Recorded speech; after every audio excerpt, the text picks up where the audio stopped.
Hey guys, what's going on? FY Pawn here, and welcome back to Pathfinder Wrath of the Righteous.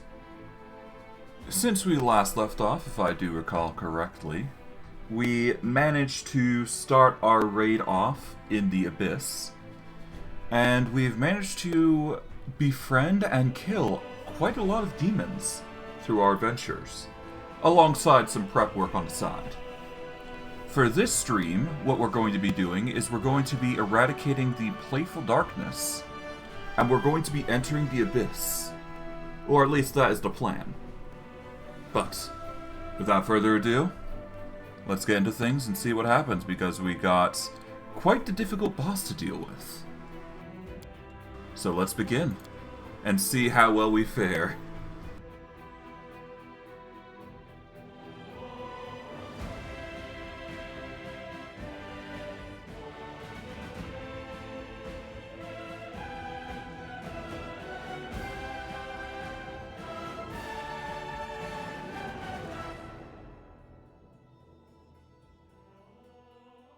Okay, so in regards to the Playful Darkness, I had to... Oh god, that's loud. I had to do a bit of a read-up on the how to defeat him, but I do have a rough idea on how to deal with him. First and foremost, obviously the best way to deal with him is... Well, I've heard a few options, but the Playful Darkness is basically considered an He's basically got... He's got lifesteal or something. I don't know.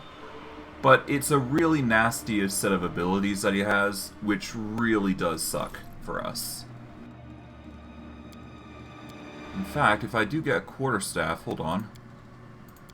Let's see. Quarterstaff... As long as I have a quarterstaff, I can use it, I think. So... If I use the quarterstaff here, maybe? No.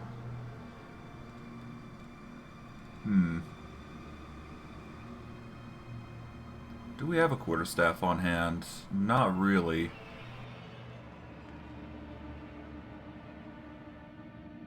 I have no idea how well this spell is going to work, so I'm just going to use the Awakened Driftwood here. This is in order to use... Oh, I need to add an actual ordinary quarterstaff. Okay. Never mind. Alright, so... that spell is off limits. Alright, so first we're going to activate the dice, see if we get lucky with the AC. Okay, we got... not AC from the looks of it. That's unfortunate. Okay. What next can we do here? Eridan's Wrath, while nice, does not work with our group.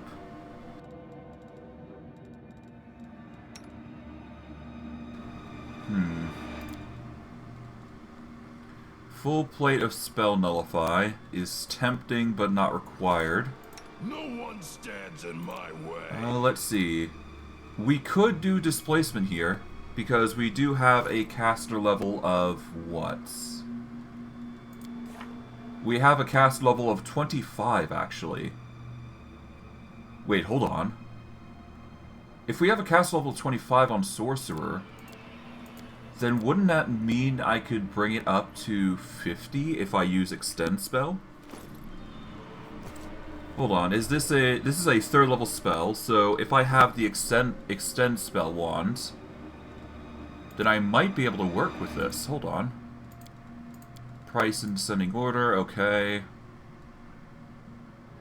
Not in power, we need extend. Here we go, we got an extend metamagic wand. If we activate the extend metamagic wand, yes. Because we have a cast level of 25, this is 25 rounds worth. Effectively. So this would, with extend, bring it up to 50 rounds. So that would be 5 minutes, I believe. Because that'd be 50 rounds. Okay, so this is a hard maybe, but if it does work... Ah, nearly. 3 minutes, 23 seconds. Okay. Close enough. Okay, we need evasion on him. On him. Triclops. And Trapjaw. We're gonna get Blink on Merman. Oh, no, wait. Yeah, no, we need Trapjaw buffed. We could do Eyes of the Bodok, because that would inflict negative levels, which does work. We are going to go with Haste here. Okay, we need to get another Extend, I think.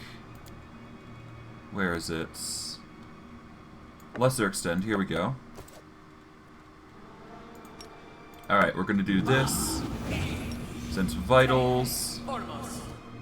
And we are going to do Displacement on the Skeletal Executioner.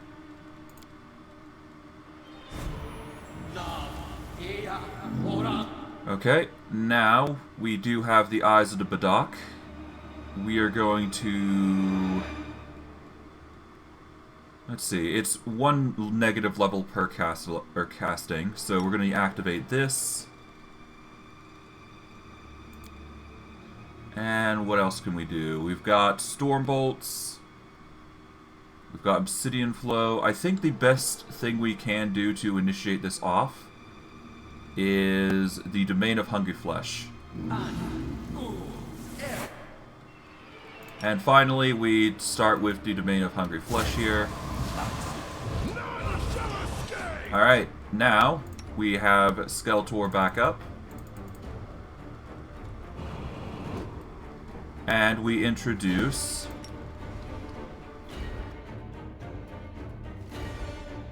Hurdle here, which is this. Okay. We throw in another Domain of Hungry Flesh here. There we go. Okay.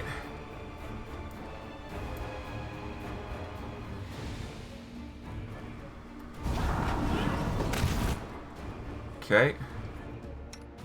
We shall throw in some skeletons as a distraction.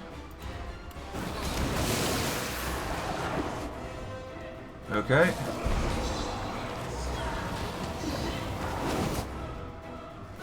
Alright.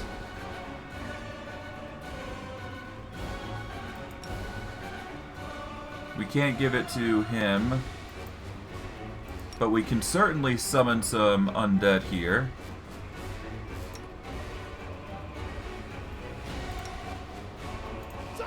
Alright, Skeletor, we want you to start using your ray attacks. And because we're dealing negative energy that bypasses, we should deal a lot of damage.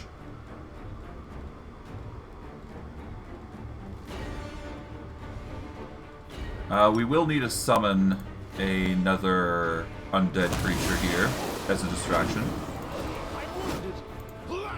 Okay, who's he going for? He's going for Triclops.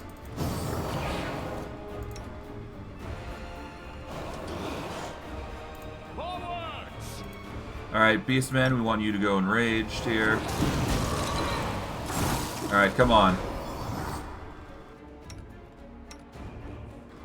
Alright, Evelyn, you're being targeted. We don't want that.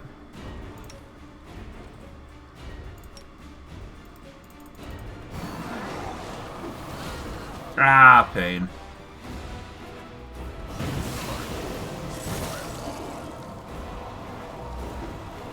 Okay.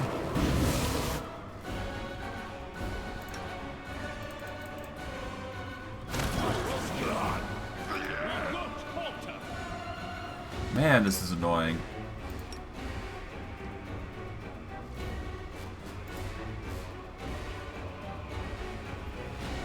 I think I need a load here. Okay, yeah, no, this is really crazy. Okay,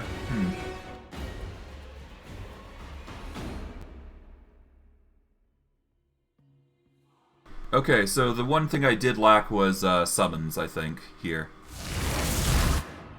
Let's move already. But that's fine. We can easily make that a easy to handle thing. So we're going to take these off. Okay.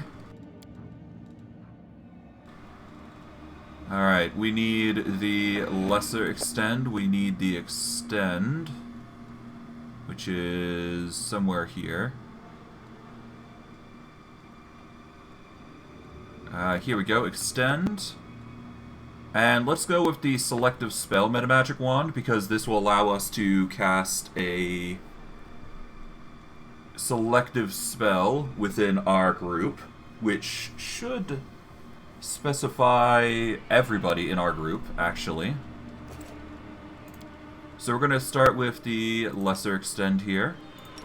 This should give everybody the displacement they need. Okay. Alright, that's that. We then do that on Trapjaw here. We follow up with Haste. Sense Vitals.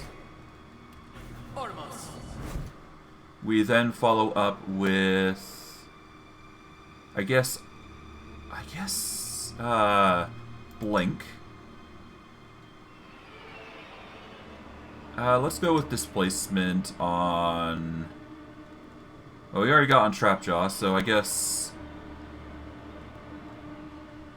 Let's go displacement on Evelyn here. Or we go with Blink. Yeah, let's go with displacement on Evelyn here. Eyes of the Bodak. We are then going to summon 5 sets of skeletons.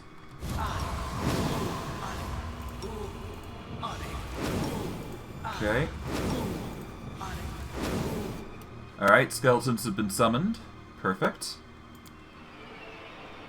We will summon 1 Plagued Beast Mastodon here. And now, with Selective Spell, we are going to summon the Hungry Abyss, which is going to trigger off of them. We are going to take off these. We are going to make sure we have... I want to say Passion Sweet Poison, but that's kind of pointless for us. Quicken Spell, while nice, is not something we need.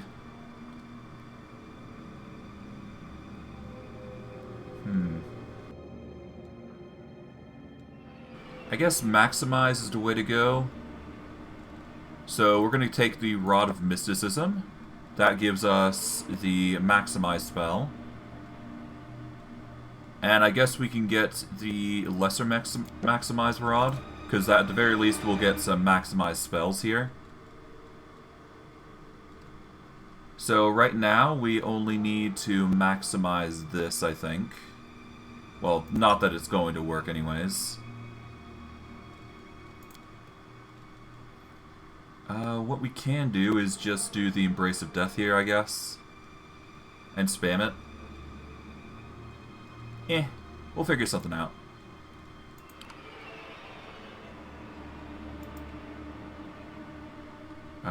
Three slots for first level spells, yeah. Whatever. The point is that we got it. Okay. But I guess we use this. We then spam Storm Bolts, I guess? Well, no, we don't. If we do, then it's just going to hamper us. I'll take the bait. We're going to throw down a Cold Aura here.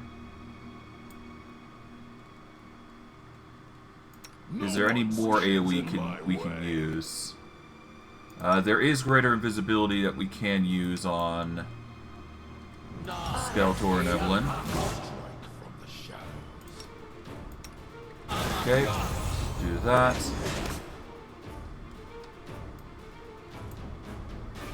One thing at a time. We'll deal with the Ravenous Hunger here. Right? Okay, now we focus on... We will do a selective spell and focus on the greater darkness here. Well, actually, no. Let's focus on them. Now we focus on the greater darkness here.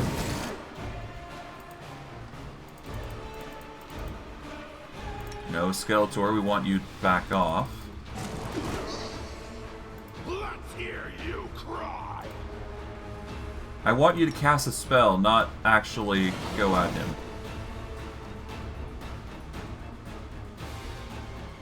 Okay.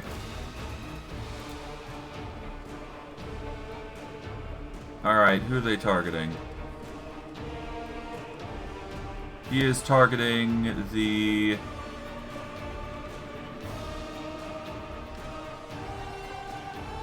He's targeting nobody in particular.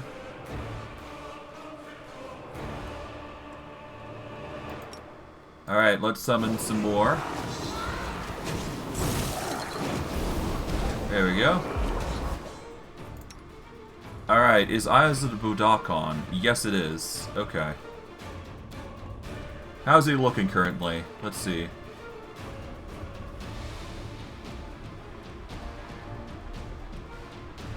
Is he suffering negative levels? I would assume he is. Alright. Spell immunities, yep.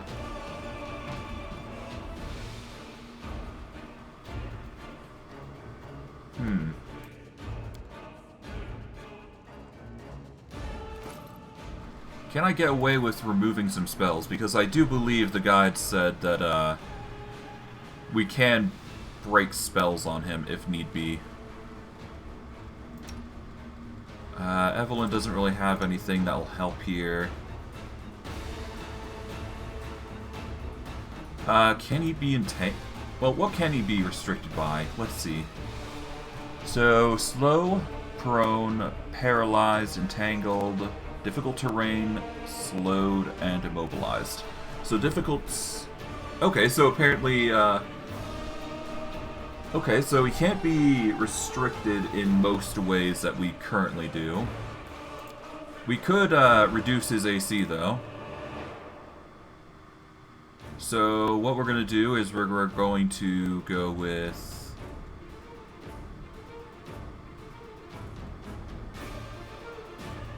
could we reduce his attack rolls, maybe? Unless that wouldn't matter. He's got a 47 to each attack. It'd be better just to reduce his AC, honestly. Alright, let's reduce his AC by a bit. It's not going to be a lot, but it'll still matter.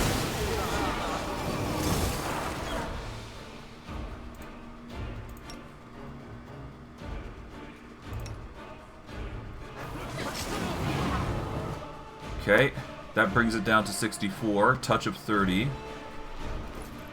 Skeletor only has a touch of 10, which is not going to help us here. So I think it's wholly better if we start using things like... I guess Embrace of Death here? Let's see, it is a will saving throw. If we can reduce his saves, then it's viable.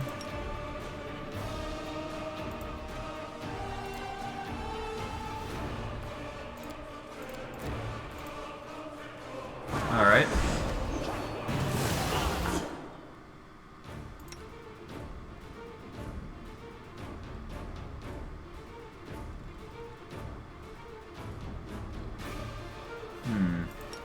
Well, we can't use Magic Missile here.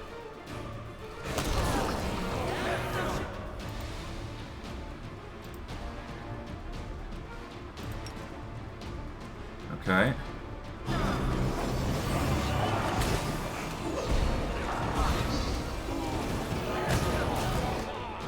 Okay.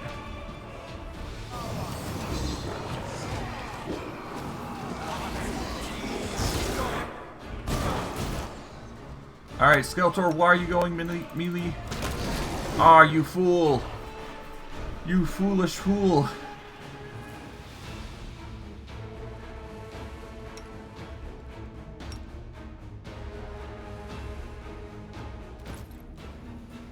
Oh god, okay.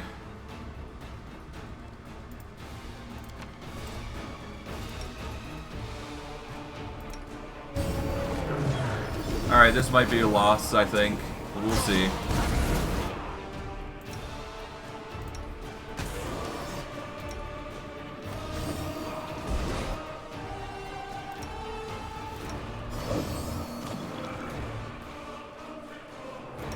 Alright. I shall survive this ordeal's pile on. We need you to back up. Mobility here.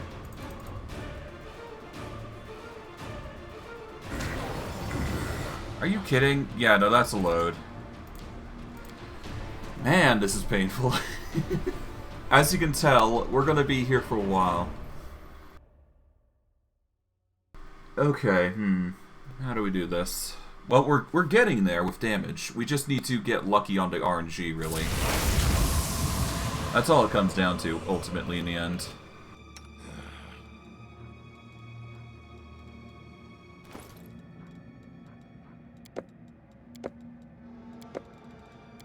Okay, so we're gonna need selective spell, obviously. Okay, we need the special... Let's see, persistent, extend. Here's the extend mana magic. The lesser extend is here. There we go.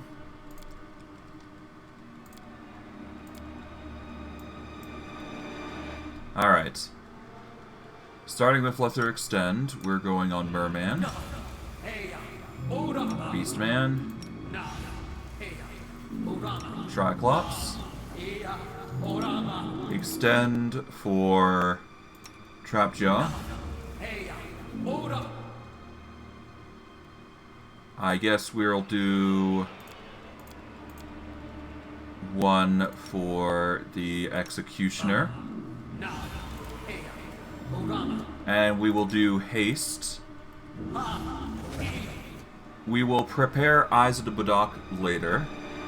I guess we could do it now, actually. Yeah, let's do it now.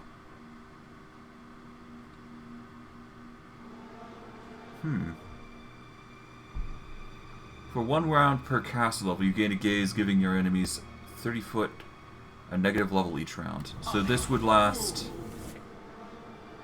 Okay, so it lasts a minute 41, so it actually doesn't work off my cast level. It works off my level of Sorcerer, specifically.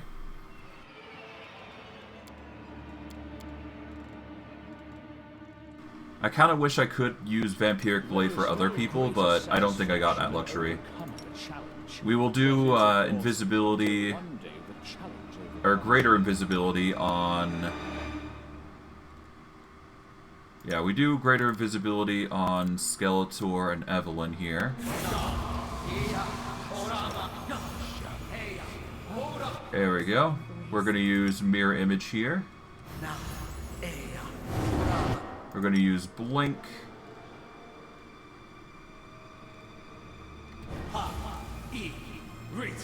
Shield. Alright, we're going to give Triclops a ability to turn into something. Let's see, where would that be? I guess it'd be the Simildon, so here we go. There we go. Alright, turn into a Simildon, my good man Triclops. There we go. Now for 11 minutes, you're going to be a Simildon here. There we go. Gonna have a nice 51 AC with a lot of displacement and evasion abilities. Okay, what we're gonna do is we're gonna... Well, first let's get Skeletor back a bit, naturally. Okay, we summon a Mammal here. Summon some skeletons.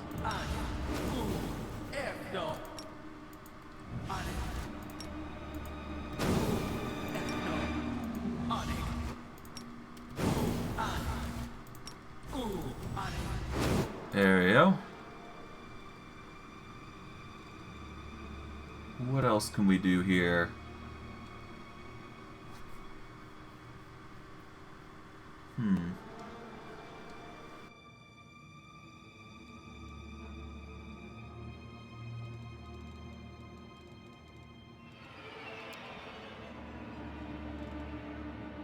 Okay, I guess we activate Sense Vitals here. There we go. Alright, we're gonna probably be relying heavily on Storm Bolts here for damage. So for now, what we're gonna do is we're going to quickly throw down... Well, actually, hold on. We're gonna save here, I think.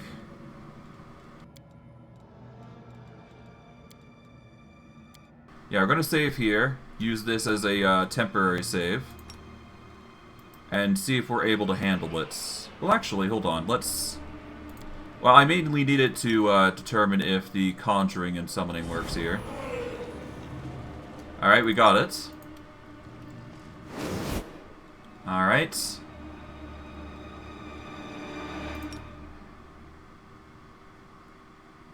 Okay, I guess now we just... get ready, I suppose. Okay, well, whoever dares it wins, I suppose, right? Alright, back up. Time to practice my combat abilities. Alright, Evelyn, you're in melee, so we want to back off.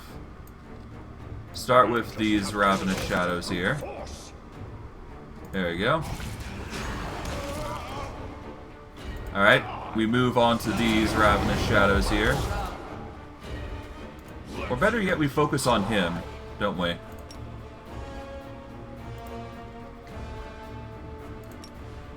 Slumber apparently works on this guy. Oh. Well, let's reduce his saving throws. Start with that.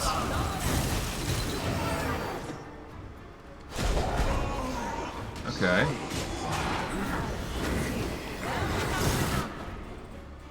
Alright, so she's casted that, so now we go into sleep. Skeletor, we want you to go into Embrace of Death and start spamming. Well, no, we need this. We just want to focus on Embrace of Death here. Okay, Beastman, focus on that.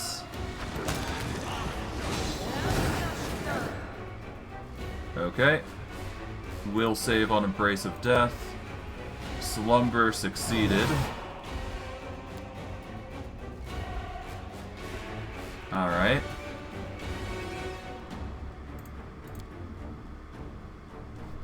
Is there any spells I can use here? Hold on.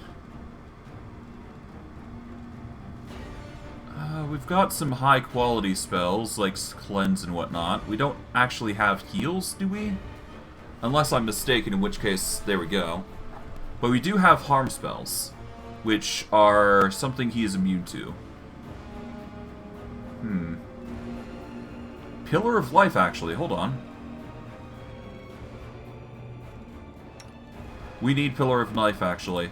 Thankfully, we actually have this spell, because I do believe it's required to deal with the Playful Darkness. So we're going to... So it comes to this. We're going to deal with the Pillar of... Yeah, let's put the Pillar of Life there, I suppose. There we go. That will negate his abilities. There we go.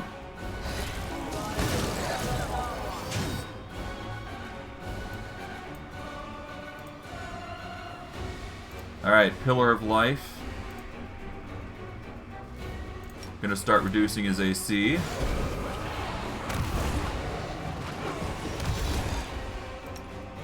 Alright, Skeletor.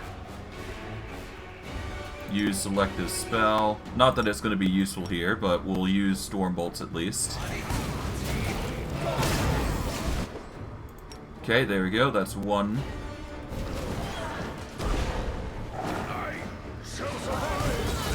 Okay.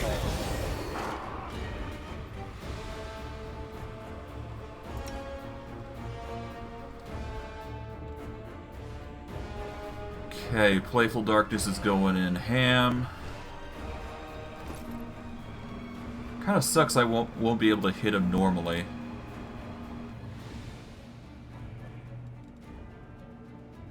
I could try making him flat-footed, and that would reduce his AC down to 57, but that isn't going to help us long-term.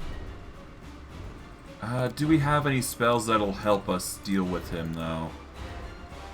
The most I got is Ice Storm and Icy Prison, but even then, that's not going to do much.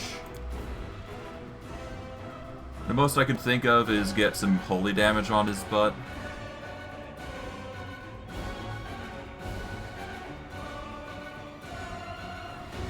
Yeah, he's got a lot of stuff. Hold on.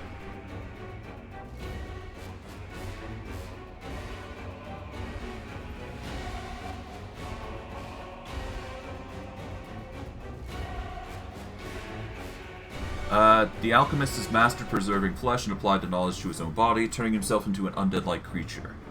The alchemist's type does not change, but he becomes immune to cold, paralysis, and sleep. Okay. Soul Rend, okay. Divination immunity, that's fine.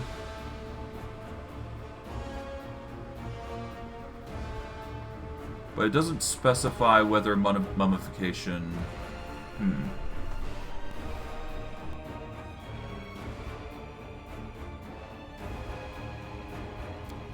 Well, at least he's still in the light, so that's good.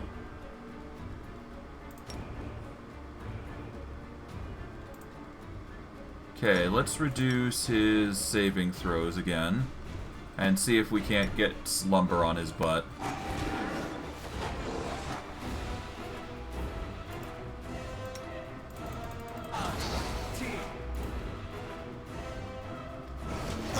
Okay. Now, let's see. He's down to 26. This will give Skeletor a reason to use a new spell.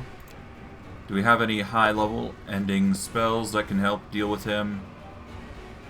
Tsunami is not going to do it. Heal Mass is not exactly the appropriate spell.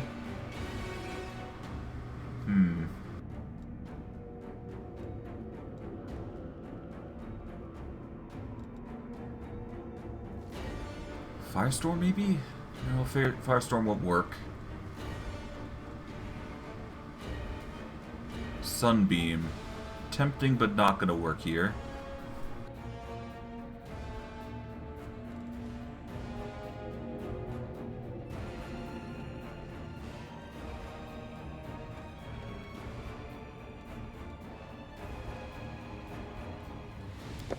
Maybe Blade Barrier? It's straight up damage, so...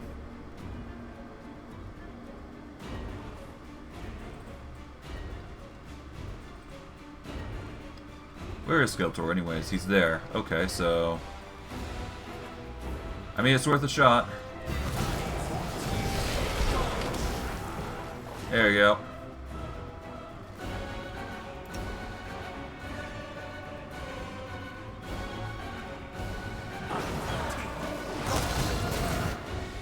Okay, Slumber. He succeeded a will save, apparently. Nuts. Okay, I can probably... Bodok's eyes are still going for 16 more seconds.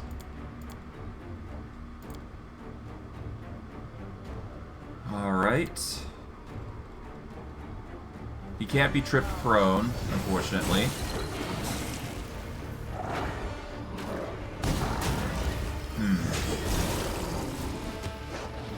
We're doing as much as we can here. Okay, now he's out of there. Okay.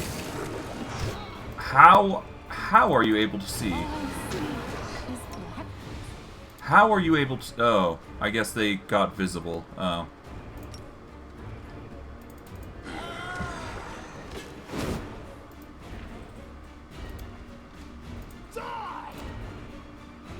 Okay.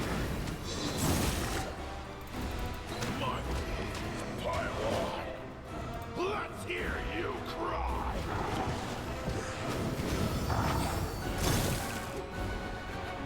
Okay, that's still not enough. There's seriously no way to deal with this guy? You know what? I'm half tempted to just go Dragonkind here. You know, why didn't we use this for... Why didn't we use this for Trapjaw? Or rather, Triclops, rather. That would have worked wonders on him.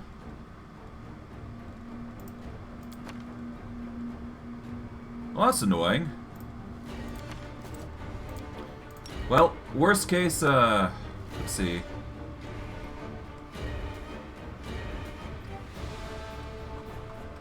I do believe I can get him.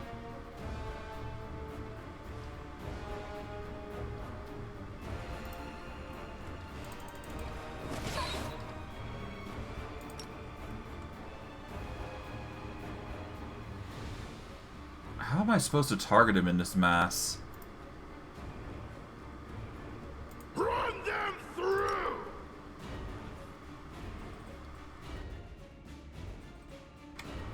Okay, how... I'm not... Well, it seems like we're going through there. There we go. It's attacking somebody. Oh, he's attacking Beastman, who's still, for some reason, surviving. Wait.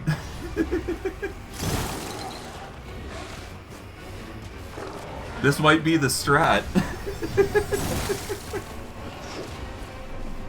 Holy. This is working somehow. Okay. Oh, well, never mind. Yeah, that's death. Okay, rip.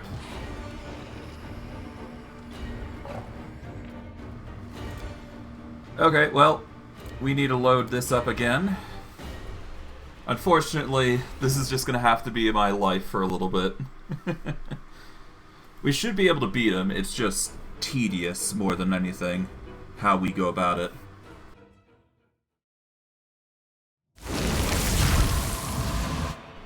Alright. Quick, quick! Now doing this all the fun.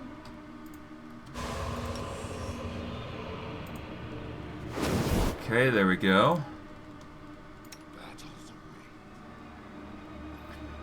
Domain of Hungry Flesh is useless to us, so we're going to avoid that like the plague. Move?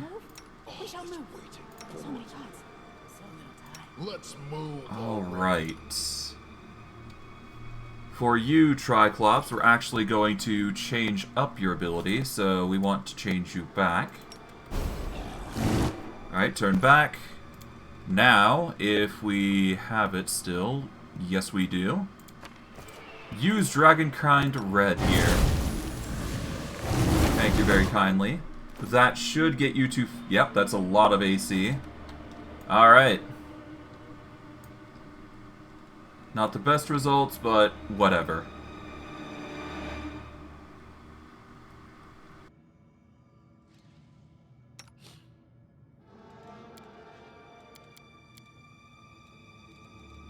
Alright. Evelyn, you're gonna cast that.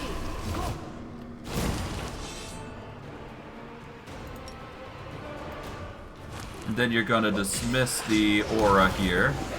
So that way it's not going to affect us too heavily. We want to focus on these.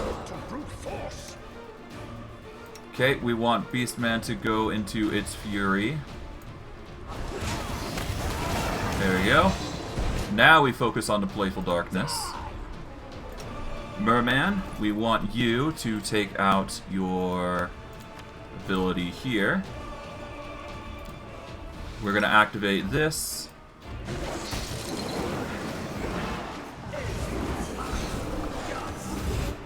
We're going to activate Prayer to reduce the stats of Playful Darkness here. We are going to reduce the saving throws on Playful Darkness here.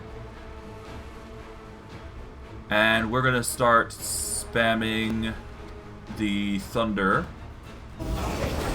which should work against him. 36, yep. Now we're going to put a Slumber Hex here to potentially reduce the stats here. Alright, come on.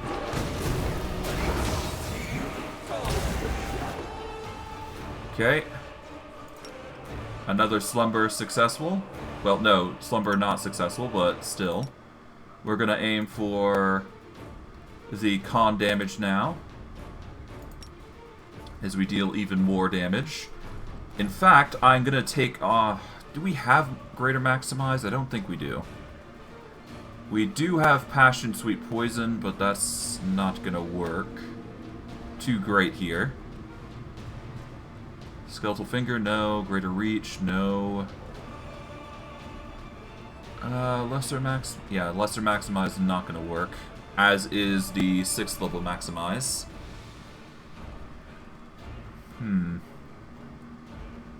The most I can think of is using... Yeah, no, Persistent won't even work here, so... I think what we're going to do next is we're going to start putting Skeletor on summon duty here, after he's gone through his spells. There we go, that's another. Here comes the last one. Okay. We should make sure we have the Holy Power, because that's going to help. There we go. Now we're going to start summoning in the back here. So that way he's even more distracted. There we go. Nearly dead. Alright, I think we got it. I think we got it. Just need to do actual damage. There we go. Oh my god. Alright, yeah. You can see how difficult that is to just deal with in general. But the rewards are worth it, so... Oh.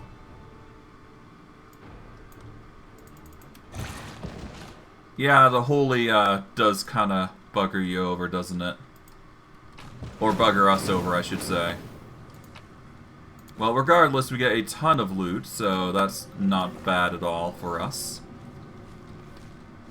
Sorry to my skeleton, or, yeah, my skeleton who got demolished here, but whatever. We'll grab everything that's of importance, and I think we're good to go now. My goodness, that took a lot.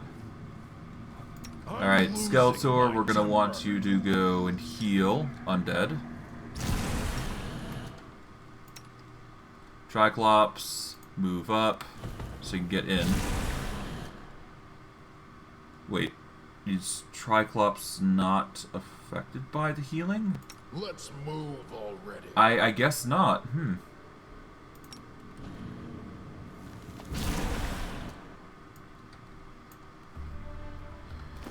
Okay, well, for now, let's see. Let's use a... I think an Inflict to see if it works on him.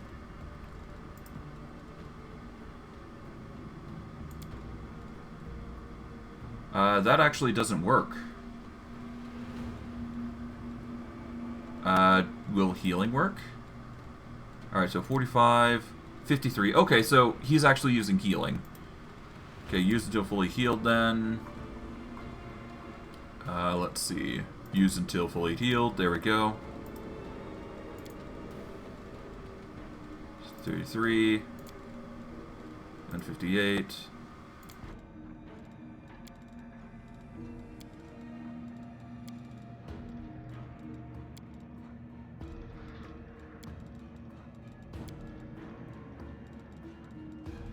Alright. And... done. That'll have to do for now. We got most of everything. And I'd say the healing that we're doing... Oh, hold on. What's this? Ah! Apply some rope and now we can go down. Unfortunately, we did lose our skeleton as a result of this scuffle, but it's one loss that we're willing to accept, I'd say. It's acceptable, is all I'm gonna say. But as a result, we did get some nice, juicy items for ourselves. Price in descending order. We've managed to get ourselves a speed corrosive short spear, which basically gives haste, I want to say? An equivalent of haste, as you get a poking short spear, I suppose. We do have Banshee's Heart, which is nice but not necessary. What else did we get? I guess the Mantle of Night was something we got, I think? I'm not 100% certain, though.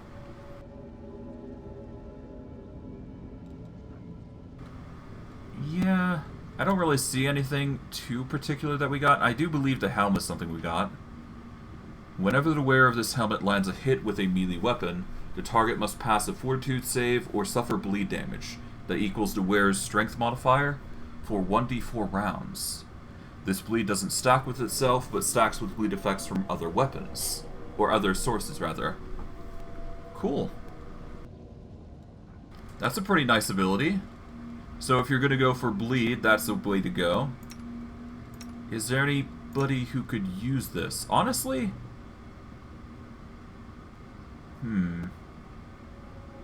I think a Hat of the Bitter End, while nice, is not going to necessarily be the best.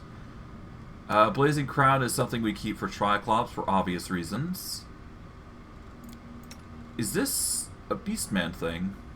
Probably not, because we need to get him a Wisdom boon somehow. So we need to find a way to get him some severe Wisdom increases before we can start wearing some of the more important things like the Shapeshifter Helm.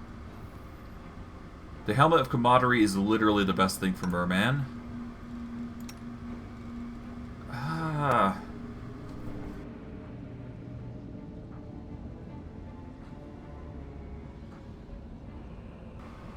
This is nice if we've got, like, literally a multi-attack character, because their attacks are going to start stacking. No, let's go with Helmet of Weakening. I think that's much better for Trapjaw currently. Because he's only going to be hitting once every round, so that bonus is not going to go high anytime soon. Alright though, with that though, we can go to the magical barrier here with ease. We can pick up those items and we can check up what's going on in the magical barrier here. If there's anything we can do to move up forward. Grab those. We'll move up to here. Save.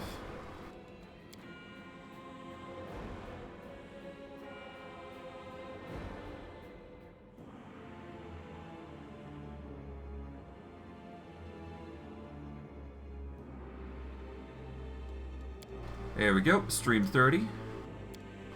And now, let's see. The barrier is similar to the ones you saw in Eliru's laboratory, but a little different. It seems denser, more solid, stronger. Alright, well, I don't think there's anything else we can peruse around here, unfortunately. So I guess the last bit of things that we gotta do is over here. Nothing too crazy, I would imagine. And we got loot that we didn't pick up, so all the more reason to come back here. Okay, let's grab these.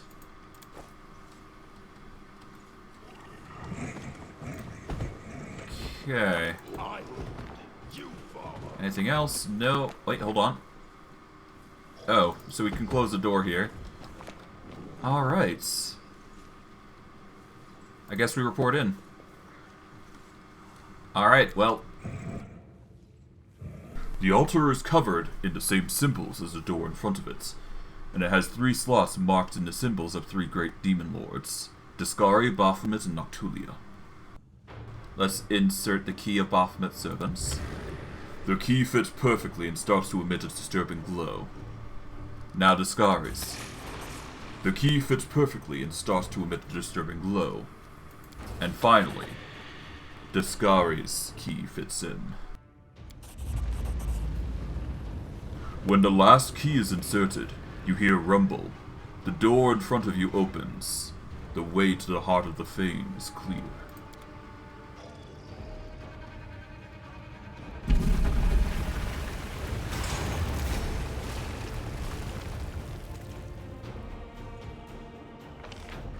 Now, is this open? No, it's not, so we're gonna have to leave that behind. There is hope that we come back here, but we'll see. I guess we can report back. Alright, nope. Alright, let's keep going then.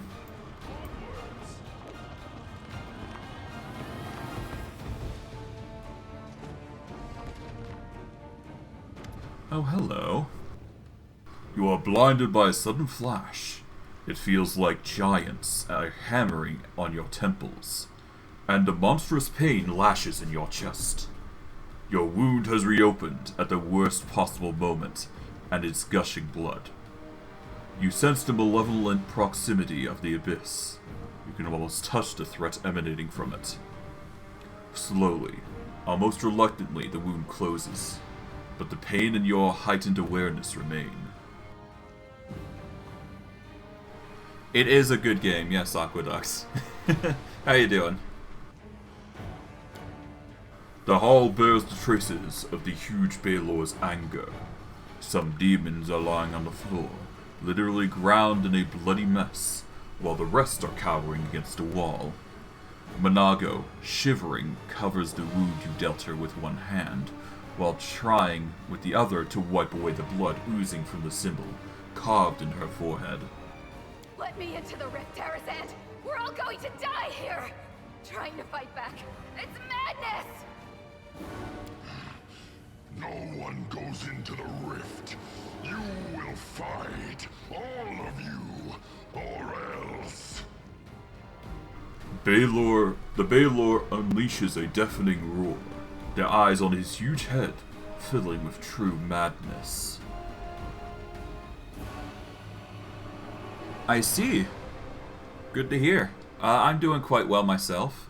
I did wake up a bit, well, I did have to deal with other stuff earlier today, but other than that, I'm fine.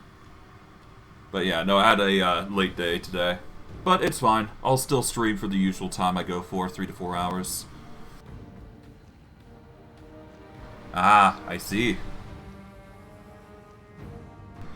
If anyone wants to leave, let them go, demon. And find me if you're so eager. I told you, Tarazand. Now you're going to die, and they'll hang your horned skull on the walls of Dresden. You and your little troop made a fool of me at the Battle of Dresden. Finally, I can make you pay. Finally. The demon's red eyes are fixed on you. Alright, we've got Tarazand coming in hot. He's angry. He's miffed. Alright, we're gonna go greater invisibility here. Okay, apparently that's a thing. God, I hate these rock vortuaries here. Yeah, what we're gonna do is we're gonna go for the vortuaries here first.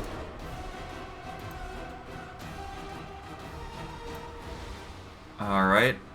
I mean, I'm certain we can get through. Skeletor is just not going to be able to... Yeah, no, everybody else is going to have to wait. We'll get Triclops going. There we go.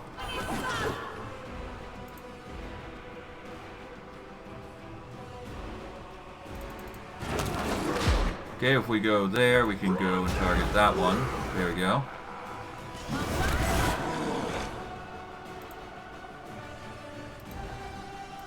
Gonna target you. Nope. Alright.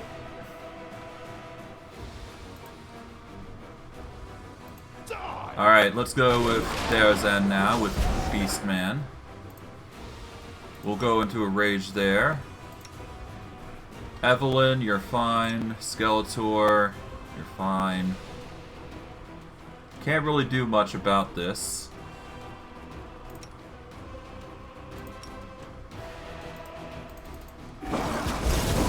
Nice try.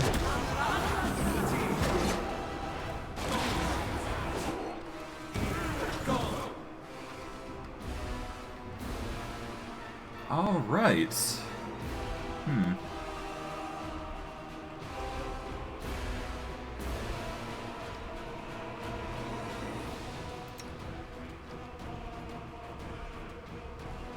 Okay, let's see. Vine Trap, one creature within long range.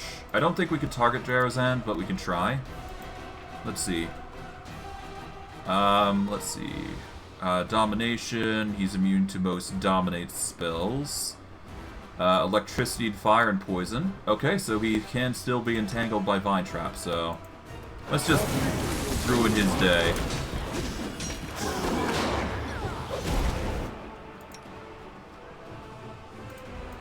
Alright, Beastman, go forward. There.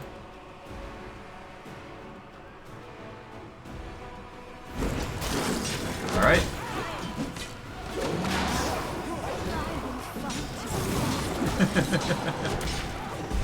Darazan's trying his best. To no avail, though.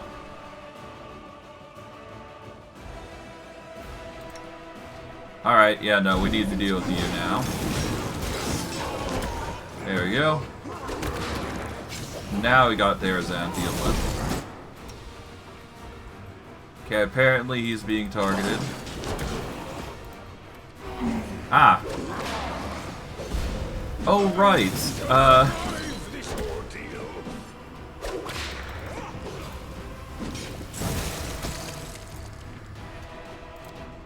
Okay, come on.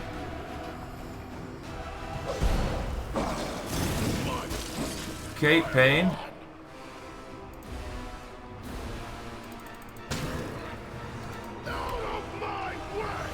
Okay.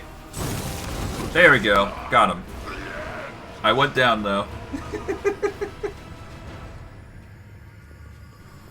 Is this a save, though? Chaotic and unstable. That's why I've been plagued by one question. How could demons have created a stable, permanent passage from the abyss here in the World Wound? And as I stare into the flames of the rift itself, the answer still eludes me. What is the secret to this canker festering at the very heart of our world? How can we heal it?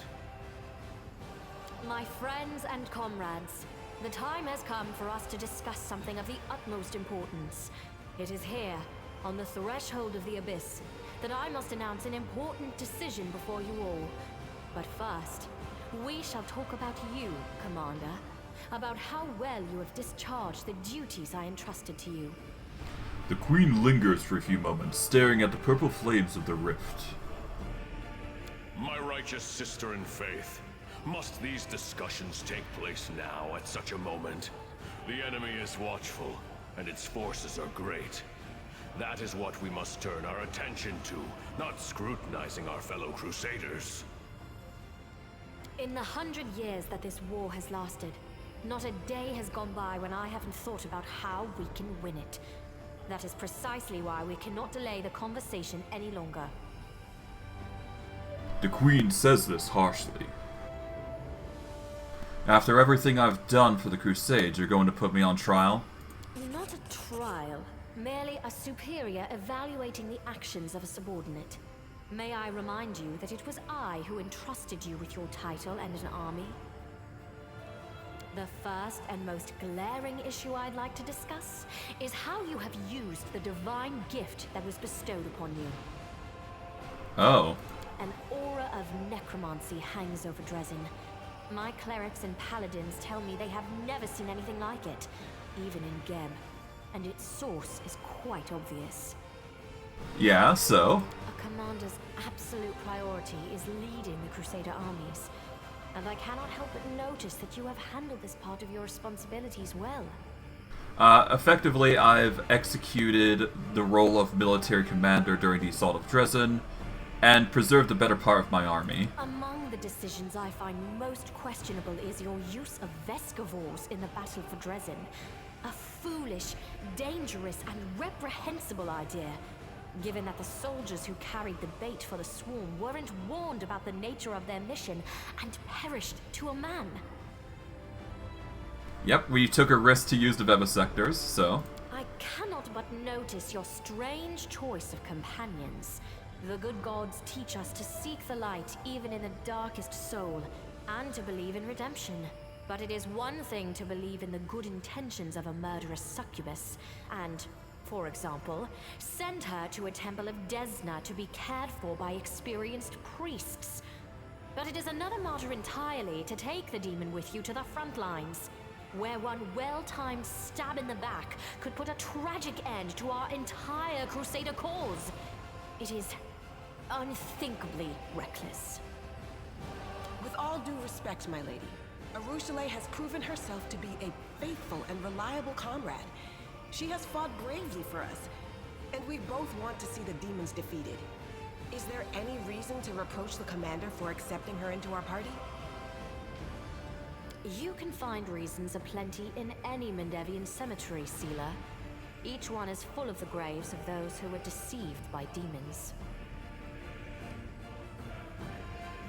Let me remind you that you were the one who assigned Neuro Deliwar to my entourage, who turned out to be a Baphomet cultists. So, which of us is incapable of choosing worthy companions? A fair reproach. Let's hope Arushale will stand head and shoulders above Nura. I also wish to mention what you did with Iomede's banner, the Sword of Valor. This sacred relic, handed to you to defend the city against the demons, has become a reflection of you. I do not know how you managed to distort its features, but I cannot overlook it. I only pray that Iomede will forgive us all for this most improper treatment of her relic. The Queen cringes, as if from a toothache. That is all I wish to say. And now, to summarize. You can think my assessment is empty fault-finding, but I am responsible for the entire crusade, for Mendev, and for the future of those who have encountered or will encounter the evil of the World Wound. I do not have the luxury of making a single mistake. You hear the ring of steel in the Queen's voice. That is why I am forced to remove you from the command of the Fifth Crusade. This is how you thank me for everything I've done? Throughout the Queen's entire speech, Darren is silent, but his silence is more expressive than an entire crowd yelling profanities. This is why I always take payment up front.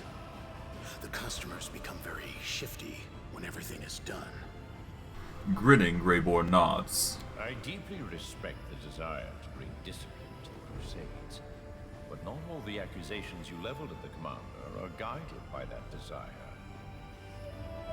My righteous sister, you are entitled to make such a decision, but please reconsider whether this is the right one. He is not just the Crusade commander. He is our hope. Our only hope. Our only hope is he? I see you do not value me or the other heroes of the Crusade very highly, my righteous brother and comrade. The Queen's eyes flash. But let me continue. Do not take your demotion as a punishment. I have in many respects been forced to take this step. As we all know, the demons have created a new weapon, Nehindrian crystals, which provide them with truly mythical powers. We managed to remove the threat temporarily, but not eliminate its source. The Queen takes a deep breath, briefly closing her eyes in weariness. Nehindrian crystals were brought here to Galarian through this rift. I shall do everything to ensure this route is blocked from now on. I shall destroy all the paths from the Midnight Fane to Dresden, blocking the passages with rocks if I have to, so that demons passing through this indestructible rift cannot descend upon the city. This is a forced measure. I am doing this for the safety of Dresden. But this won't solve the problem. We should... No, we must track the demon's path and settle this issue once and for all. And that means venturing into the abyss. No one but you, with your unique power, can handle this task. That is why I shall take over the command of the Crusader armies, and you will journey forth on this great mission. What if I refuse to go into the abyss? It will mean that one day the abyss will come for you. I might disagree with my righteous sister-in-arms at times, but there is one thing she is indisputably right about. Evil must be killed at the root.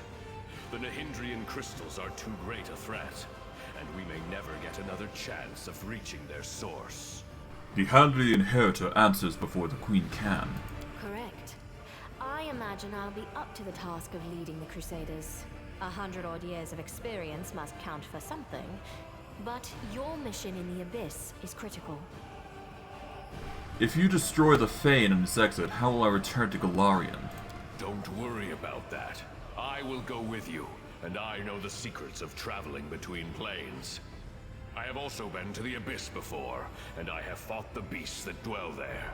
My sword and my experience will help you on this mission.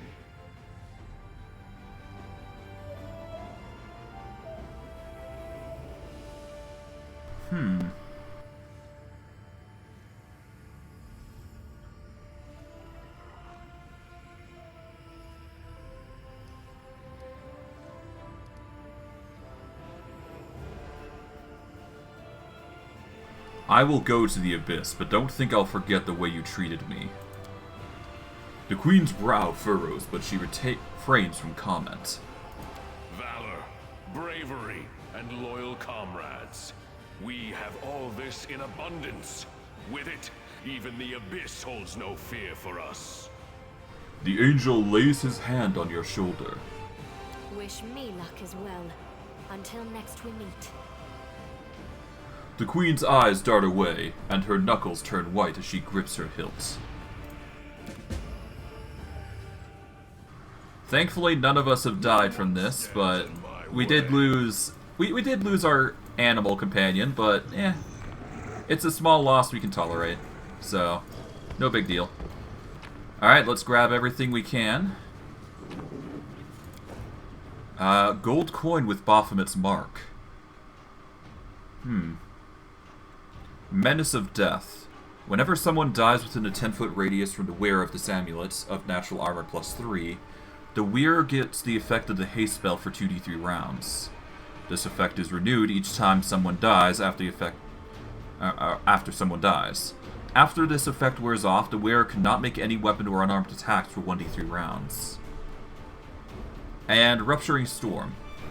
This +4 scimitar deals an additional 3d6 fire damage.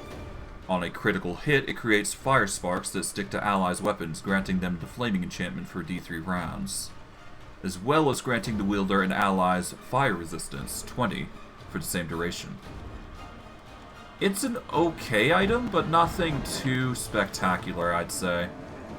Nothing worth bringing up. Alright, we'll grab that. I think that's all the loot in here. So I guess, yeah.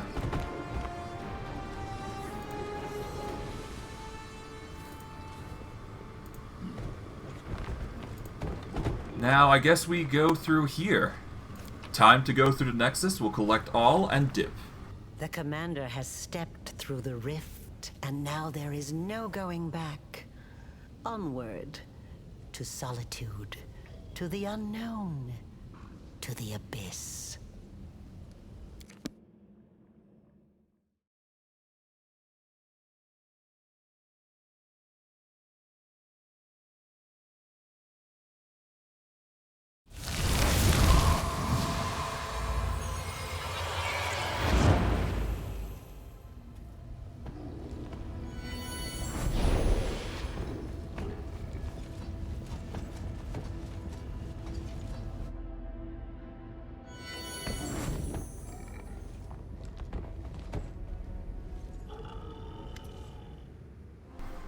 Champion, I am amazed. I sense a surge in the power within you the moment you boldly step forth through the rift. The power is dark, but I have faith that you can keep it in check and wield it only to save Golarion from the Abyss invasion. The angel turns his head and surveys the bleak landscape that has been revealed to you. His movements are growing tense, and even the soft golden glow that usually emanates from him is fading. So that is where the rift leads, to the realm of the most cunning and of all demon lords. This location is familiar to me, but that fact brings me neither joy nor consolidation. What can you tell me about this place? These are the Midnight Isles. An odd mix of pensiveness and profound aversion rings in the angel's voice. This is the realm of Noctulia, the Lady of Shadow. Every corner of the Abyss is repellent in its own way, but this place, this is where one truly walks on corpses. The angel gestures at the land with his iron gauntlet. On the corpses of demon lords that were treacherously murdered, every monster slain by Noctulia becomes an island, like the one we're standing on right now.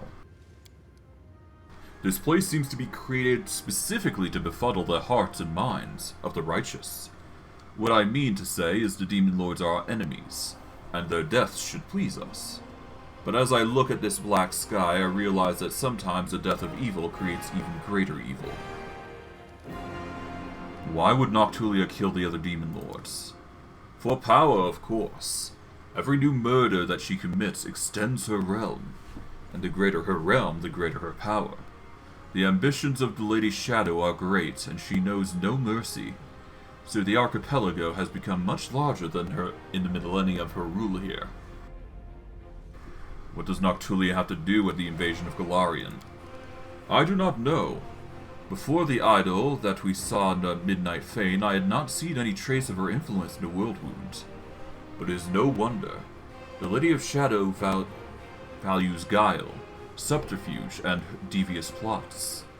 I will not be surprised if it turns out that she has been secretly aiding Baphomet and Discari since the first days of the invasion.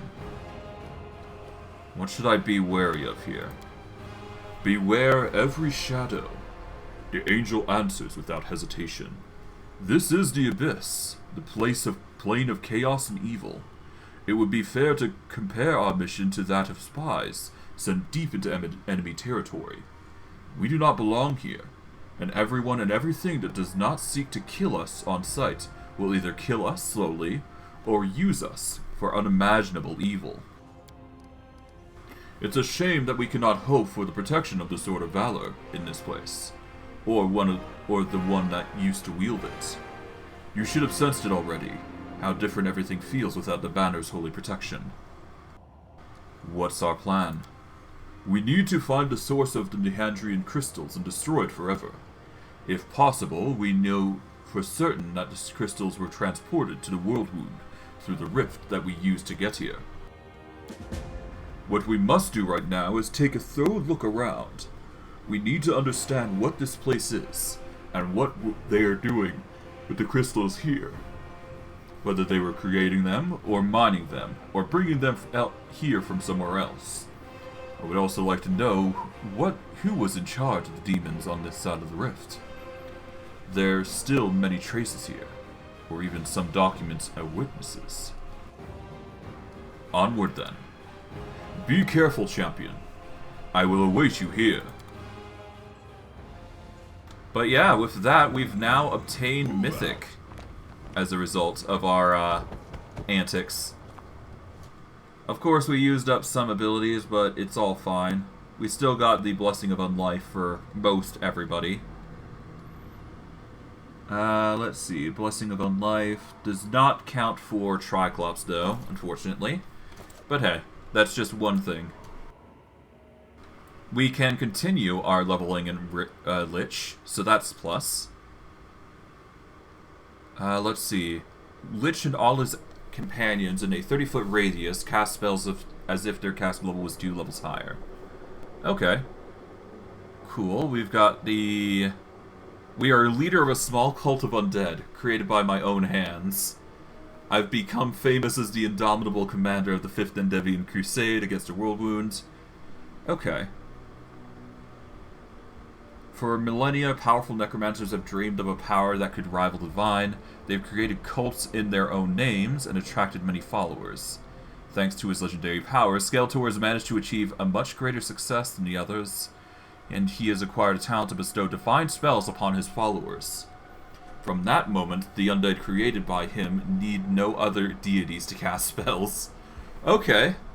So apparently, if they worship me, they get spells. Cool. Alright, well, lichdom comes in droves, I suppose. And I basically become my own cult. That does give me a reason to upgrade certain characters now to certain classes, but I digress. Okay, so we get a mythic ability here of our own choice. We can go with one of us to get ourselves immunity to cold, paralysis, and sleep, alongside DR and all that jazz. We can go with other things, though, if need be. Let's see. I need to check on Mythical Beast, because that might determine if I get it or not, but if I do, then it would increase the power of our animal companions, I believe. So give me a second.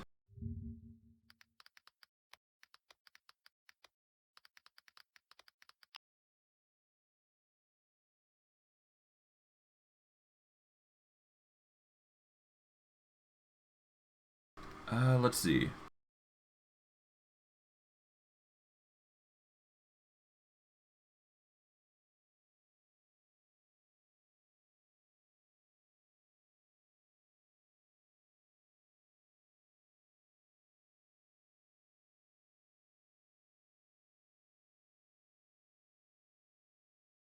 Yeah, I just need to... give me a second. I need to check up on this.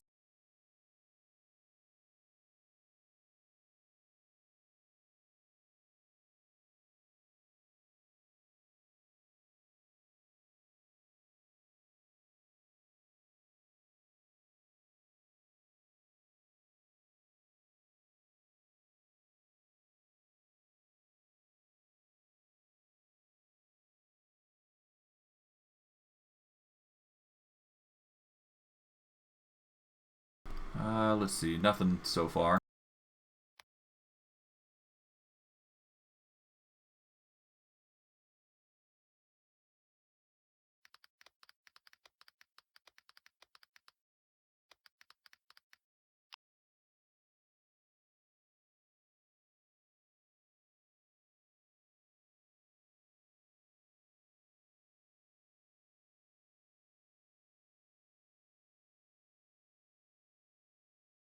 Let's see. There is no actual words on whether it works or not with it. From what I'm seeing, anyways. So, it says Animal Companion, which gives a bonus to Strength, Dexterity, and Constitution equal to half my Mythic rank. As of right now, that would be a 2 bonus. Its attacks now ignore damage reduction, except N, and counts as Ghost Touch weapons.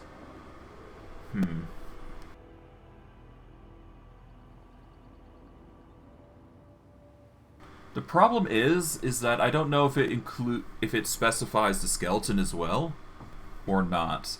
Because if it does work with the skeleton, that means it's actually a really great spell. If not, then we're in a bit of a kerfuffle now.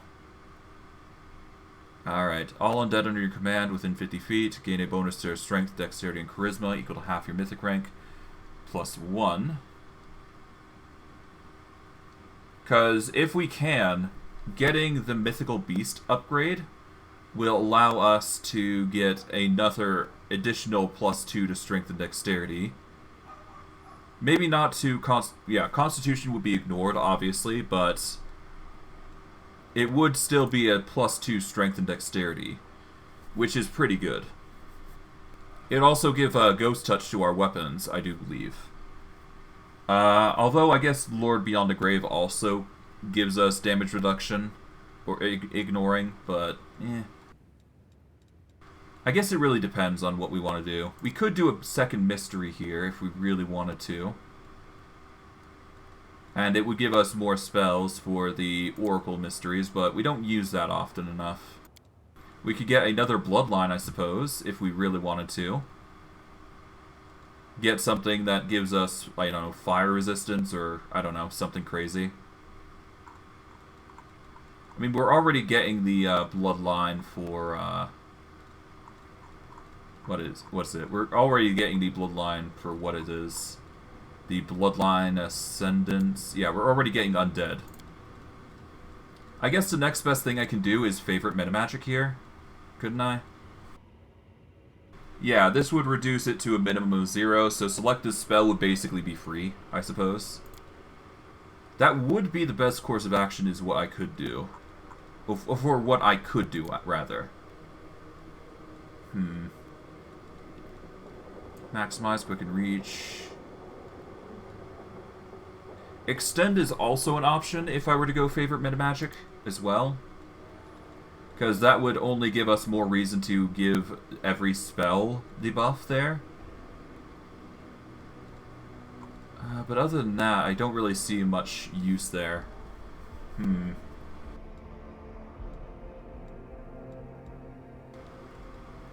I think I'm gonna have to go with favorite metamagic here out of everything. It seems like the most the most beneficial, because at the very least with selective, we will be able to bypass a lot of damage that comes in. And I guess we choose new spells here, I suppose. Let's see, what do we got? What can we go with? Okay,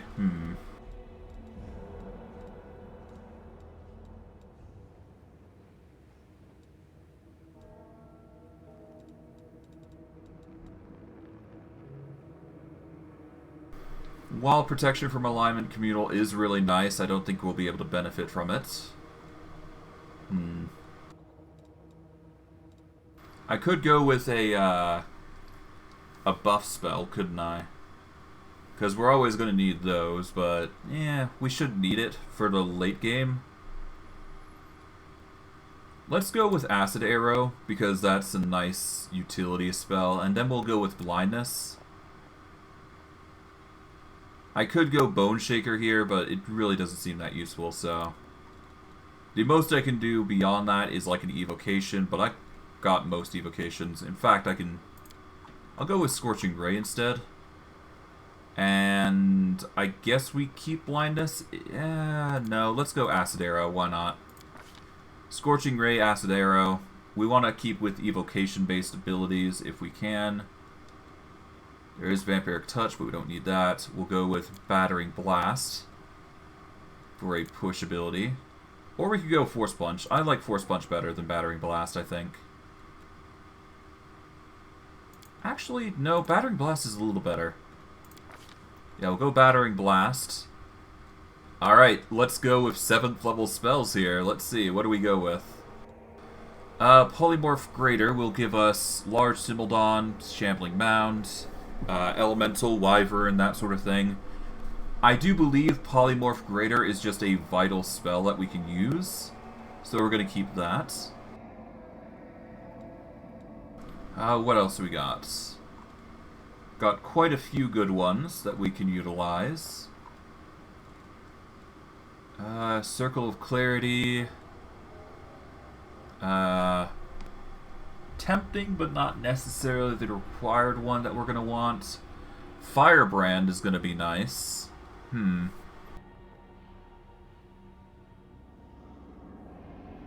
Let's see. Firebrand gives us fire immunity, I believe.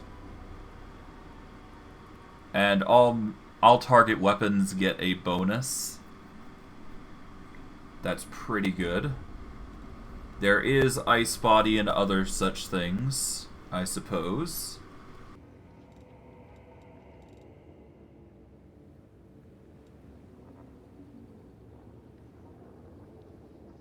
Okay, Ice Body would last permanently. And we gain immunity to cold, vulnerability to fire, damage reduction 5 magic. It is a personal spell, though, so it's something to keep in mind.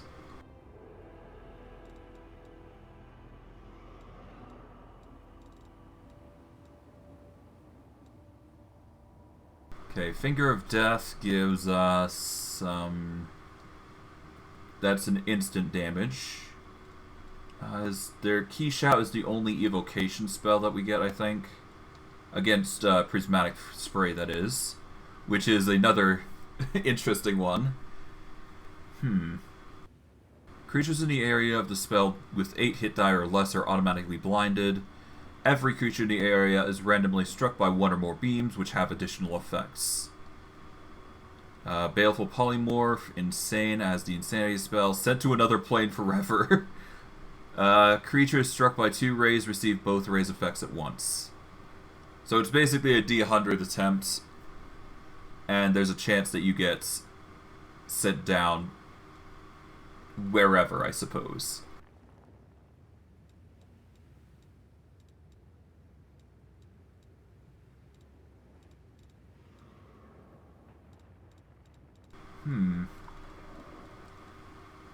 Shadow Conjuration, nah.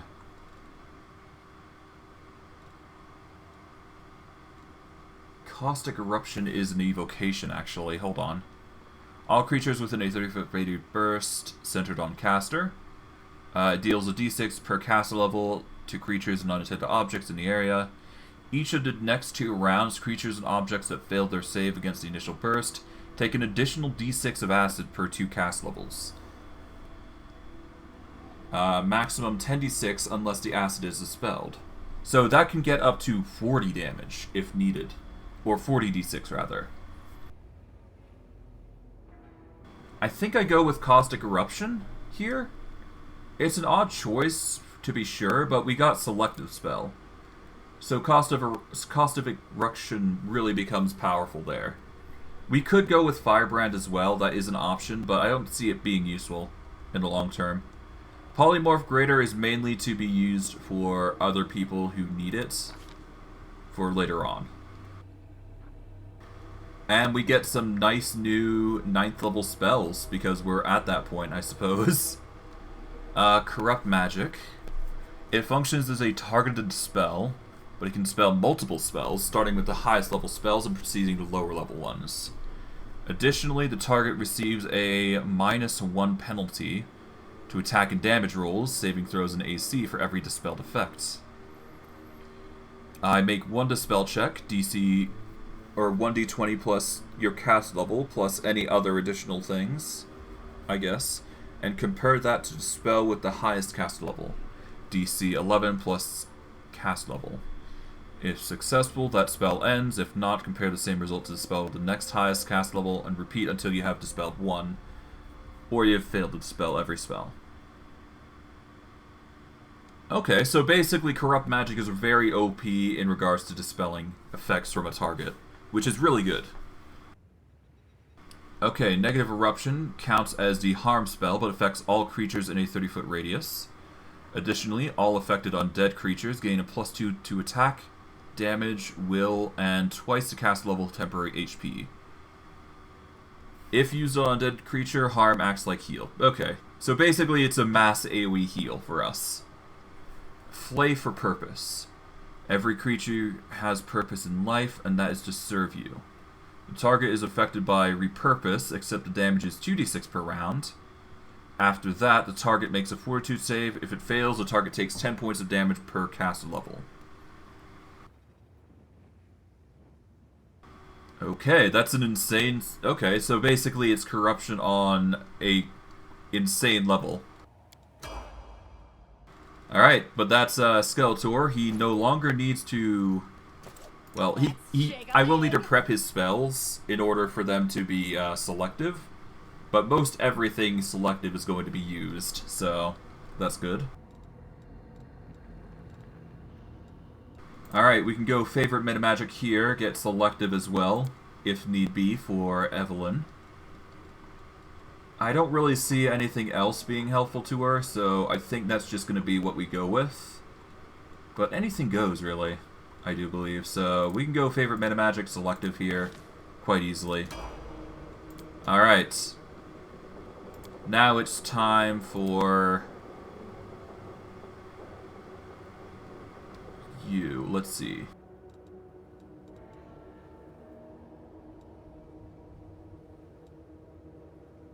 Okay, Dimensional Retribution, no. Elemental Barrage, no.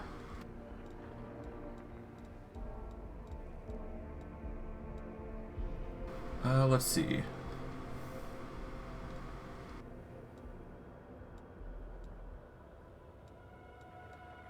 Mythic Charge doesn't seem like the right choice. Every time you hit a target in melee combat, you leave a mark on it.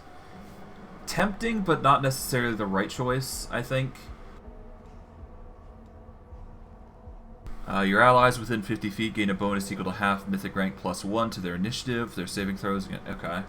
That's pretty tempting. Explosive Vulnerability is good for ranged weapons, but not for us. Ever Ready is tempting, but not necessarily required. Okay, Enduring Spells. Effects of your spells on your allies that should last longer than an hour, but okay. We don't need that, because he's not a caster.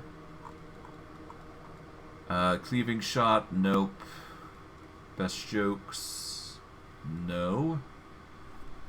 Battle Meditation. While in this state, you're unable to move, you lose your dex bonus to AC and count as being staggered. All allies within a 30-foot radius gain a morale bonus to attack and damage and saving throws against fear effects, equal to 1 plus 1 per 3 mythic ranks.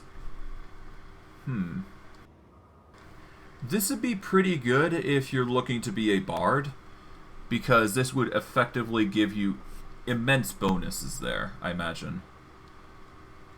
Archmage Armor. Whenever you cast Mage Armor, arm yourself, it gives an additional armor bonus equal to your mythic rank. Tempting. Archmage Armor is tempting, but not needed.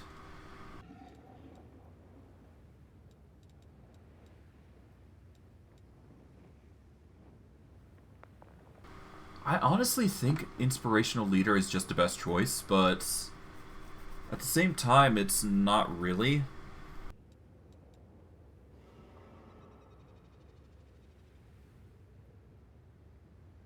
Last Stand is tempting, because that would help us in a pinch, I do believe.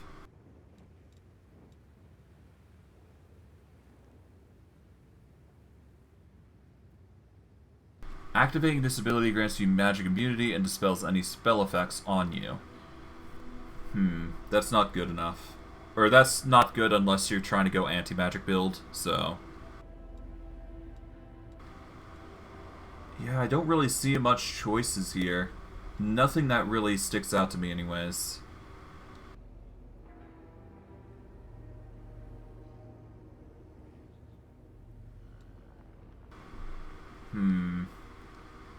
I think Unstoppable is better, just better. Anytime you become paralyzed, you become staggered instead. If you become nauseated, you become sickened, and if you become shaken, you become shaken instead of frightened. I think Unstoppable here is the best option, because that would only just suffer a small negative. In the long term, that's just going to be beneficial. Archmage Armor. Whenever you cast a Mage Armor on yourself, it gives an additional arm bonus equal to your mythic rank. Archmage Armor is a very powerful ability, I figure, especially for those going into melee, so give me a second to see if this is actually the best choice here.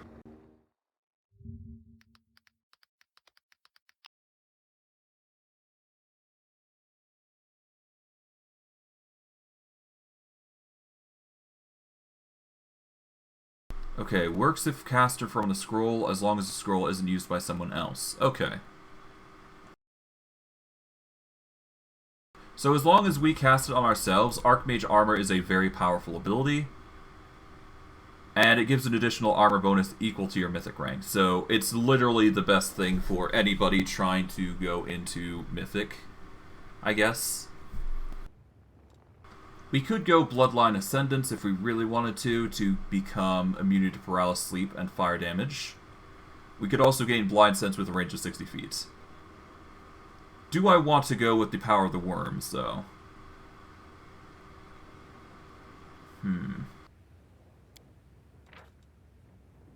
It is tempting. Immunity to paralysis, sleep, and fire is not bad. I think I'm going to go with Archmage armor, though, because that's just going to help us against most normal attacks. So, we're grabbing it for that very reason. Besides, we still get our wings, we get the other stuff, that sort of thing. We're going to give the same luxury to Beastman, because at that point we could just cast a scroll on him, which works for us, I suppose. Besides, we still get the 24 hours anyway, so it's still not going to matter too much, as long as he casts it himself. Okay. But yeah, no, we cast that, and we go Archmage armor here, there we go. Now for Merman. That's a question I've been thinking of. I can go with abundant casting, I suppose. That would be the best course of action for him, I think. Improved abundant casting. We could also go impossible domain if we really wanted to, but I don't think that's going to work for us. Leading strike would give us additional divine damage for every strike we do. But there shouldn't be need for that, so we're just going to go improved abundant casting here. Just get some more spells that we can cast. Alright, let's start with spells.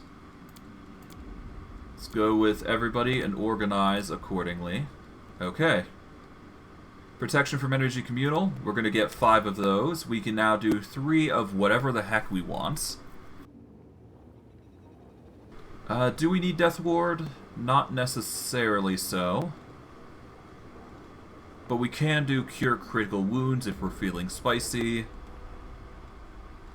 We'll hold off on that for now. Oh, thank you for following, Miss Clemmy. I appreciate it. Let's see. We could do Life Bubble here. We only need to affect 7 people, so... That's 5, that's 6, that's 7. So we go 7 because one of them is the Animal Companion, I do believe. Then we got 1 spell that we can utilize whenever we want.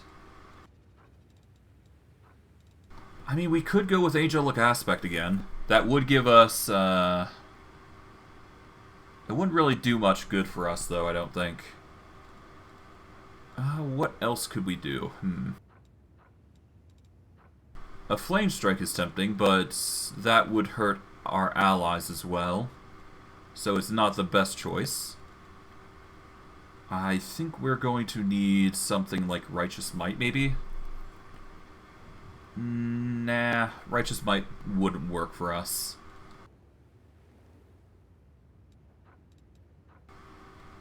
Okay, Let's hold off for now. Let's see what we got for 6th level castings. Okay, we're going to move the heal over there. Alright, so... Let's see. Well, we have Create Undead. That's a tempting ability to use, but we shouldn't need to use that, honestly. Alright, we're definitely using True Seeing Communal. That's an obvious choice. There's Owl Wisdom, Eagle's Splendor, Bull Strength, Bear's Endurance. Not a lot of buff spells from the looks of it. Let's see what we got for 8th and 7th. Okay, so nothing there. Okay. So we won't be able to get big buffs like that. We could get a Sacred bonus via Eagle Soul. That would actually help increase our defenses. +2 Sacred bonus to AC, +4 Sacred bonus to Strength, Resistance 5 to Acid and Fire, Sacred bonus to all Persuasion when used to intimidate checks made against evil creatures, +2 to Initiative, and Fast Healing 2.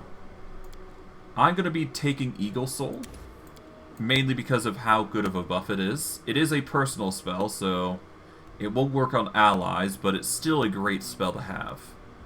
Blade Barrier, I've had conflicting opinions on this ability in the past. I'm not going to be using it. Not unless I have the ability to unless I have a selective spell, I'm not going to be using it, basically. It is that annoying of a spell. What else? Well, I guess I don't need heal anymore. I can just use harm spells now because I'm going to start making it a repetitive use that I use Blessing of Unlife, which basically just turns us to undead, technically. So we're going to prioritize focusing on an undead form party. So we no longer need healing, we just need harm spells. So we'll go harms. Do we need any changes here beyond that? I don't think we do, because we're starting to get items that are going to give us benefits. We could go with Blessing of Luck and Resolve Mass. It gives us a morale bonus on saving throws against fear. If we fail, it rerolls with a +4 bonus. If the target has the fearless racial trait, it is immune to fear instead. That might be useful, so we're gonna get the Blessing of Luck and Resolve, I suppose. That might be helpful for us. Joyful Rapture is tempting, but not required. Elemental Assessor, tempting, but no. I think that covers the most of these buffs here. Okay, going down the list, we've got the life bubbles already. Do we need anything here, though? No to true seeing. Spell resistance is tempting, not gonna lie. But at that point, it's really a question of whether I need it or not. I guess spell resistance is going to be vital for the future. But it's only going to affect certain people, isn't it?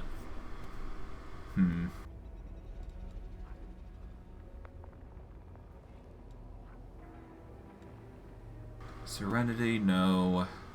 Pillar of Life did help us quite a bit, but we shouldn't need it anymore.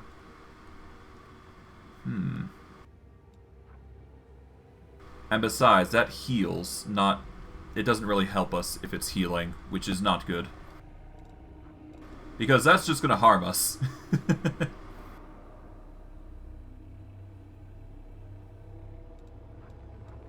Unfortunately, Breath of Life is going to be useless to us at that point, so that is not a good spell to have. Burst of Glory is a sacred bonus, but it only lasts 1 round a level, which sucks. So we won't be able to take the benefits from there, I do believe. I guess really it just comes down to what's going to be a better buff for us.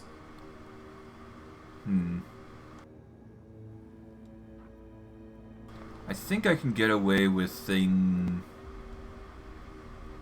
maybe Disrupting Weapon? Any undead creature with hit die equal to or less than your cast level must succeed a will save or be destroyed utterly if struck in combat with this weapon.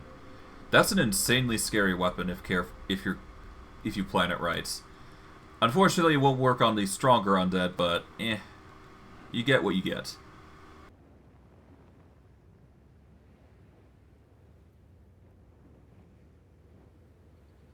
I think we're gonna go with Serenity here.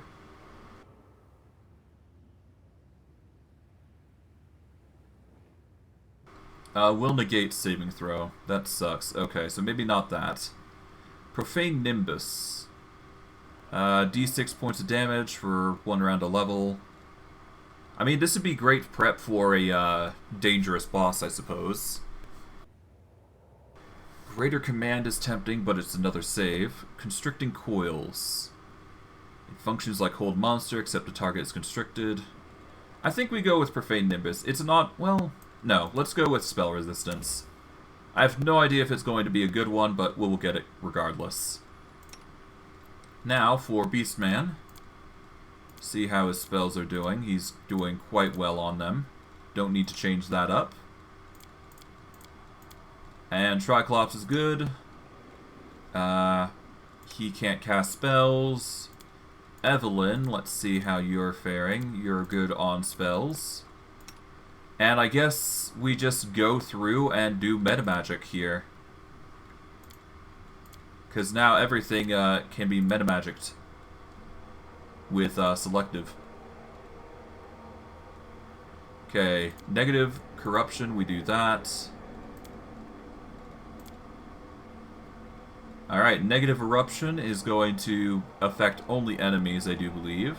Or allies. Well, only enemies here. Actually, no, we don't want to use that on this. Negative eruption is fine on its own because it's only affecting enemies. Because the harm is going to heal us instead. We don't want that to go away. Fiery body, we have that now. That's impressive. So nothing in 9th level that needs to be changed. Domain of hungry flesh, it does need to be specified. So we're gonna change that there. Embrace of Death is a single target. Storm Bolts only affects enemies. Okay, Blessing of Life we keep. Caustic Eruption. We are going to need to affect enemies specifically. So we want this. In fact, I could probably make it a red spell now that I think about it, because we can put Persistent on it. That way it's a selective and persistent. It'll be a 9th level spell, but that is still important to keep in mind. We will definitely do Caustic Eruption again, but make it a green this time. There we go. Feast of Blood, all enemies. Jolting Portent is one creature. All enemies. Restore Undead is all allies. So the only thing we need Firestorm to be affected by is Persistent spell, which we're going to make orange, I think. Or no, let's make it yellow. That way it signifies between the two. Alright, so we got a yellow spell now. Okay, Firestorm is a yellow spell. It's only going to be affected by one. Negative Eruption we don't need to worry about. Okay, from there, we should be fine. Feast of Blood's fine. Okay, 6th level now. What do we want? Sirocco. Sirocco is going to be a spell that we want to target with enemies, so we want this to be a green for selective. We're then going to add the same thing with yellow for both. Well, actually, no, both is red. Yeah, so we don't need to do, you know, we don't need to just do persistent. Okay. Okay. Acid Fog. Selective spell we're definitely doing. We want it to be a green. Okay, Disintegrates. That's a double save. We shouldn't need to worry about that. Chain Lightning is a single target, but it affects by persistent, so all the more reason to get it, I suppose. Okay, Firestorm. We can definitely affect with persistent. Okay, we already got Firestorm, though, set up. Okay, 6th level now. We've done Acid Fog with selective. Yeah, Acid Fog can't be done with the persistent spell. Chain Lightning can be done with it, though, so we'll do that. Get a yellow done.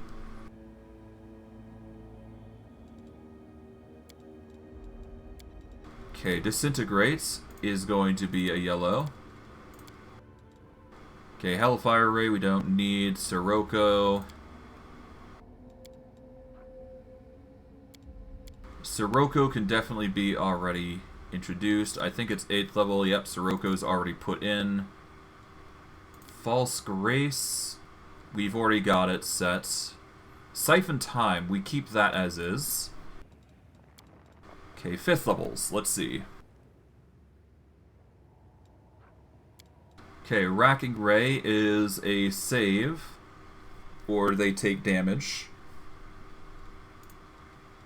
Let's do yellow border. Okay, Icy Prison is the same. There we go.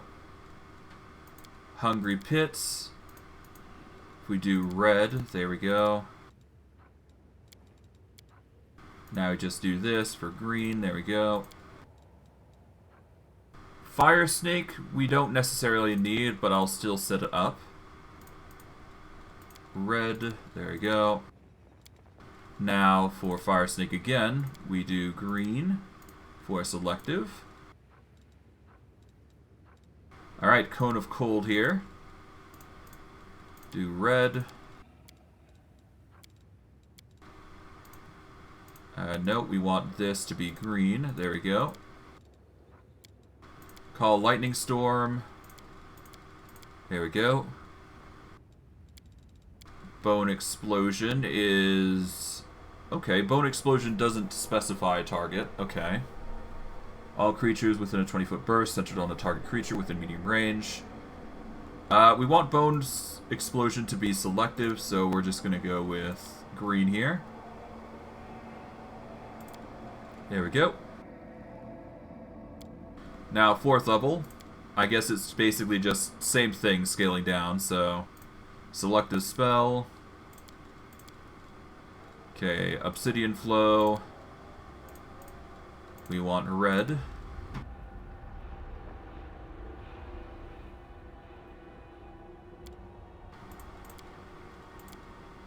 Okay. And I guess green here. There we go.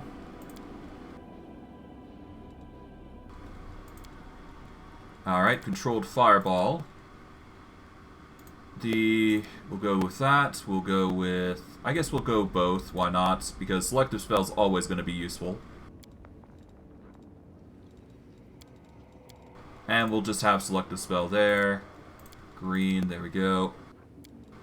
Chains of Light is a yellow one because it goes with only that. Alright, Bone Shatter, same. Yellow, there we go. Acid Pit is just a green. There we go. Alright, we're getting there. We're getting there. Apologies for taking so long, but... this is just what is needed for prep. Alright, don't need protection from arrows under this. We don't need power from death under this. Lightning bolts. Absolutely.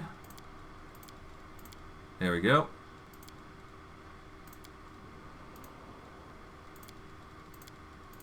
Alright, haste. Haste we don't need under selective spell. Fireball we do. So we're going to make that a red. Fireball, we only need that, so green. There we go. Call Lightning is going to be this, so yellow. Done. Battering Blast is going to be, again, a yellow. Okay. Web is both, so red. And then we do this, there we go. Alright, Command Undead, we do a empowered version, which is yellow. Burning Arc, yellow. And 1st level spells. There we go.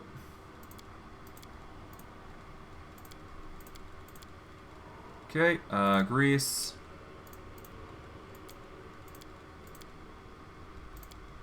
Okay. Alright, that's Grease set. Ear-piercing Scream is a yellow. Cause Fear is a yellow. And finally, Burning Hands is both. Or it's just one. There we go. Now everything should be set. Okay. I guess we'll disable everything that we got in spell lists until we are ready. I'm not too worried about the buff spells because I think they were the ones that weren't affected the most. So we're just going to start getting rid of everything here and go all the way down the list, I suppose. Okay, from 9th level down, let's go. Okay, let's see. Negative eruptions and AoE. We don't need that, though. Flay on purpose. One enemy creature within medium range. Alright, it seems like we got a bunch of spells on the side here we need to remove real quick. Keep those there.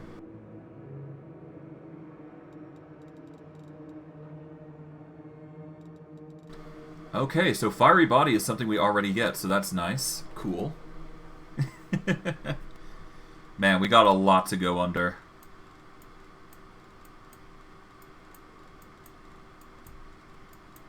Whew, okay.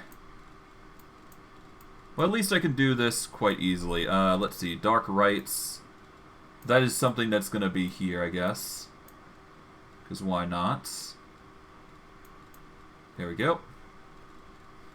Okay, 9th level. We'll go with Firestorm here. We got Caustic Eruption here. Okay, we got Negative Eruption. We've got Flay with Purpose, which will go here as a higher level thing here. We'll remove Command Undead because we don't need that. We'll definitely put that over here. We'll put the summons over here. There we go. Let's remove these because we can. There we go. Alright, 9th levels. Okay, Flay with Purpose we've already selected. Corrupt Magic is going to be a single target debuff. So I guess that we'll remove these while we can. No reason to keep them right now anyways. I got Inflict Light Wounds if we ever need it. Let's put Corrupt Magic there. I have a feeling it's going to be useful. The buff here is going to go right here, I guess. There we go. Alright, 8th level. Let's see, Disintegrates. So, Disintegrate is a persistent meta magic. That is a single target, so we'll put that here. Chain Lightning. That is a AoE. Sirocco, as well as Domain of Hungry Flesh is also. Embrace of Hungry Death, single target. We don't need Domain of Hungry Flesh because we got the persistent version. We got Storm Bolts, which we will promptly put in. 7th level. We don't need Call Lightning Storm, so we'll ignore that. Cone of Cold is a good persistent selective, so we'll get that. Don't need Fire Snake, don't need Hungry Pits. Icy Prison, tempting. Yeah, let's do Icy Prison here. We'll do Racking Ray here. Alright, we've got Caustic Eruption, we'll put there. We've got Polymorph Greater, which is going to be a nice spell to have. We don't need Mirror Image, but we'll keep Blur, because we don't use Mirror Image that often. We don't need Polymorph Normal, so we're just going to stick with Polymorph Greater here at this point. So, Polymorph Greater here. Alright, we're at Blessing of Unlife territory, there we go. Okay, Restore Undead. Let's do a full heal there. Feast of Blood is an AoE. That's basically an AoE Exanguate, so we'll get that. Okay, Exanguate, Feast of Blood, there we go. Firestorm, we don't need because we already got a persistent Firestorm. Although I guess we can get the Firestorm just in case. Alright, 6th level spells. Let's see. Okay, we've got Persistent Bones. Put that there. We don't need Chains of Light, but we'll still grab it anyways, just in case. Controlled Fireball, we don't need. Obsidian Flow, we will use. The normal Sirocco.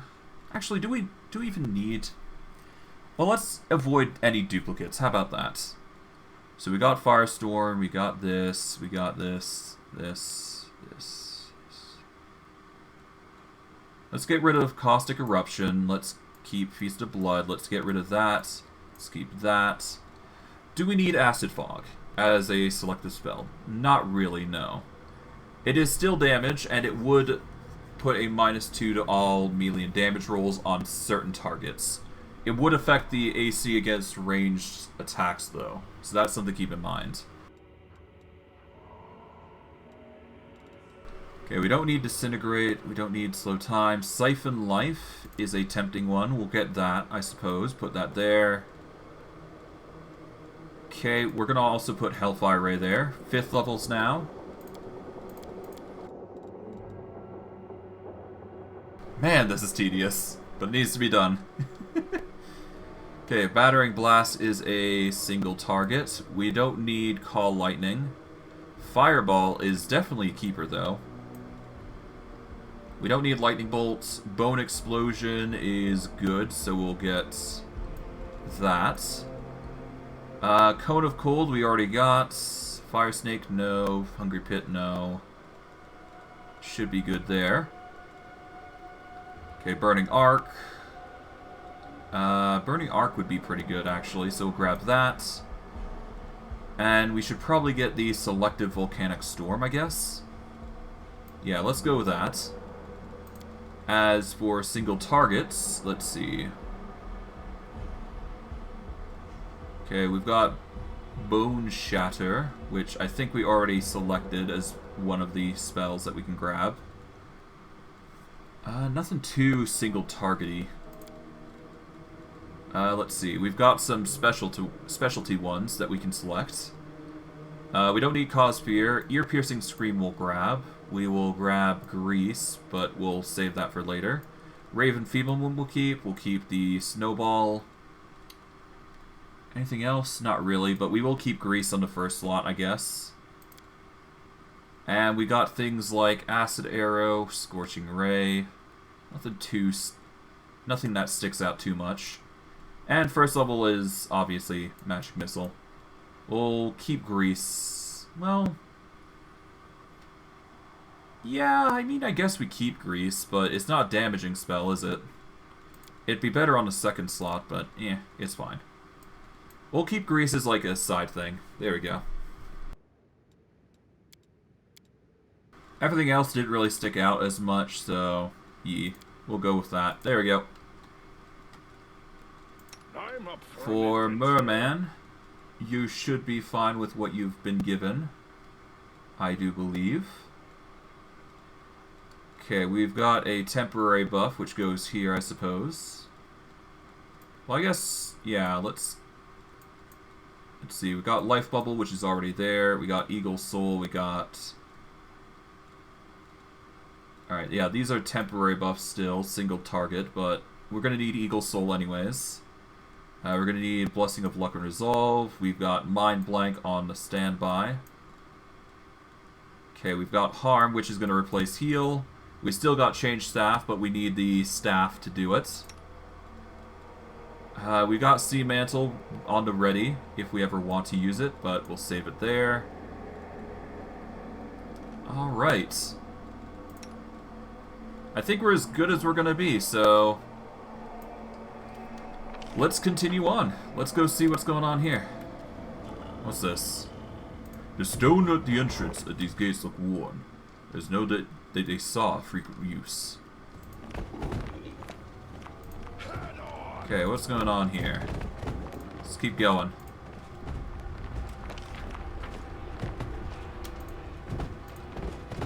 Okay, first and foremost, let's see if there's anything around here. It's looking pretty barren, so I don't see anything worth grabbing anytime soon, that is.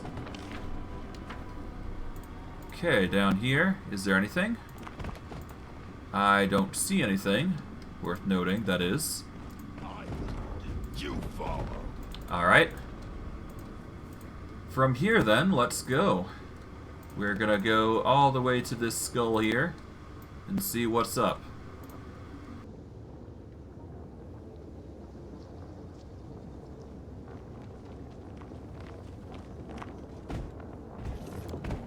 Let's go check out what's in the caves.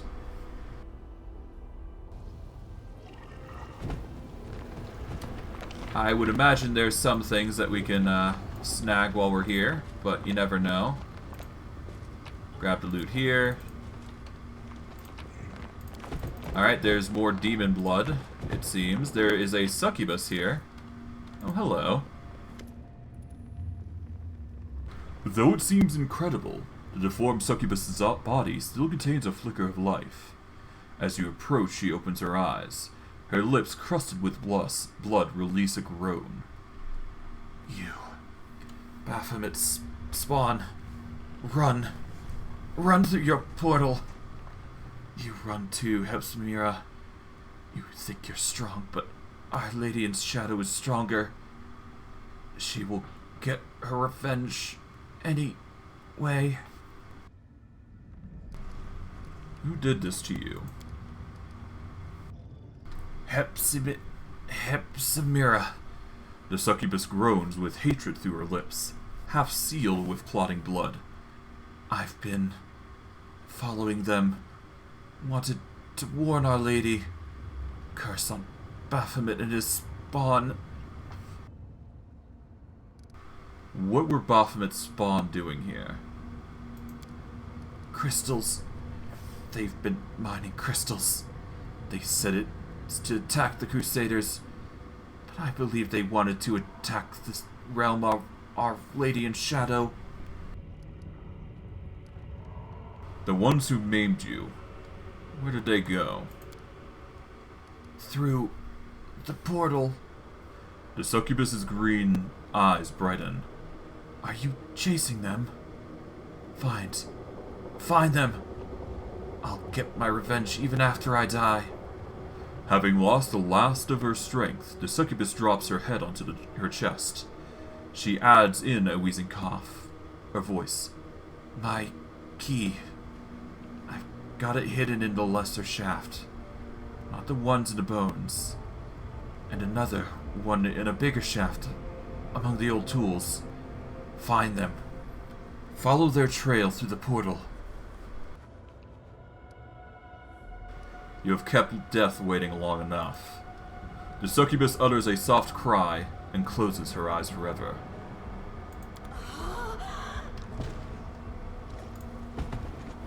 Alright. A swift execution for the girl. That's fine.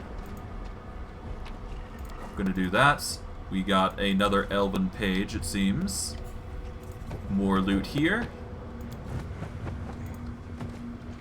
Alright, more loot. The mine shaft descends into incredible depths, and there are depleted veins and empty ducts as far as the eye can see. Now let's see.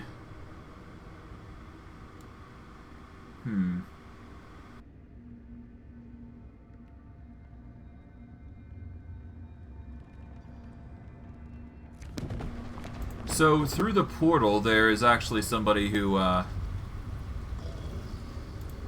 went on a chaotic rampage, apparently. So I guess if we go back, we should be able to find some fights going on. I'm not 100% certain, though. We'll have to see. There might be a fight going on. We'll have to see.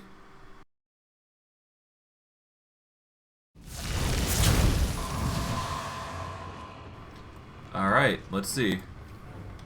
Any hostilities here, or did we just kill them off? Maybe I can go over here? See what's going on in the magical barrier here? I highly doubt it, but it never hurts to check, right? I'm not sure how you actually open this, to be honest. Yeah. Oh well. I guess we already dealt with them, didn't we?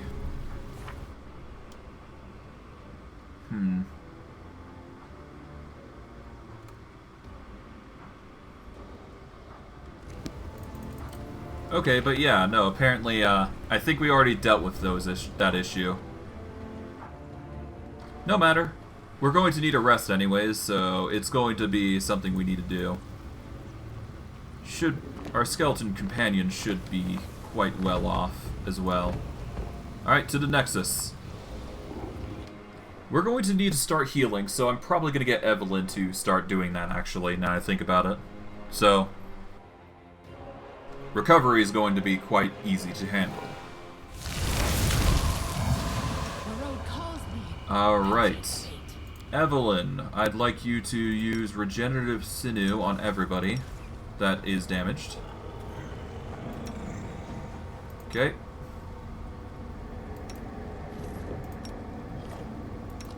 There we go. And finally, herself. There we go. That should give us a ton of healing for at least a time.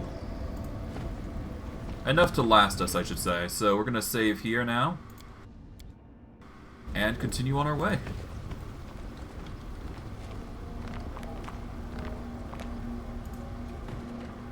Oh, hello. It takes you a moment to recognize the ghostly floating figure of Zachorias the Lich. His dry, rasping voice fills your ears as he begins to lecture you angrily. Student, where have you been all this time? I finished my research, studied the crystal you brought me, and where were you? Do not think I have languished in my prison long enough. Are you trying to test my patience?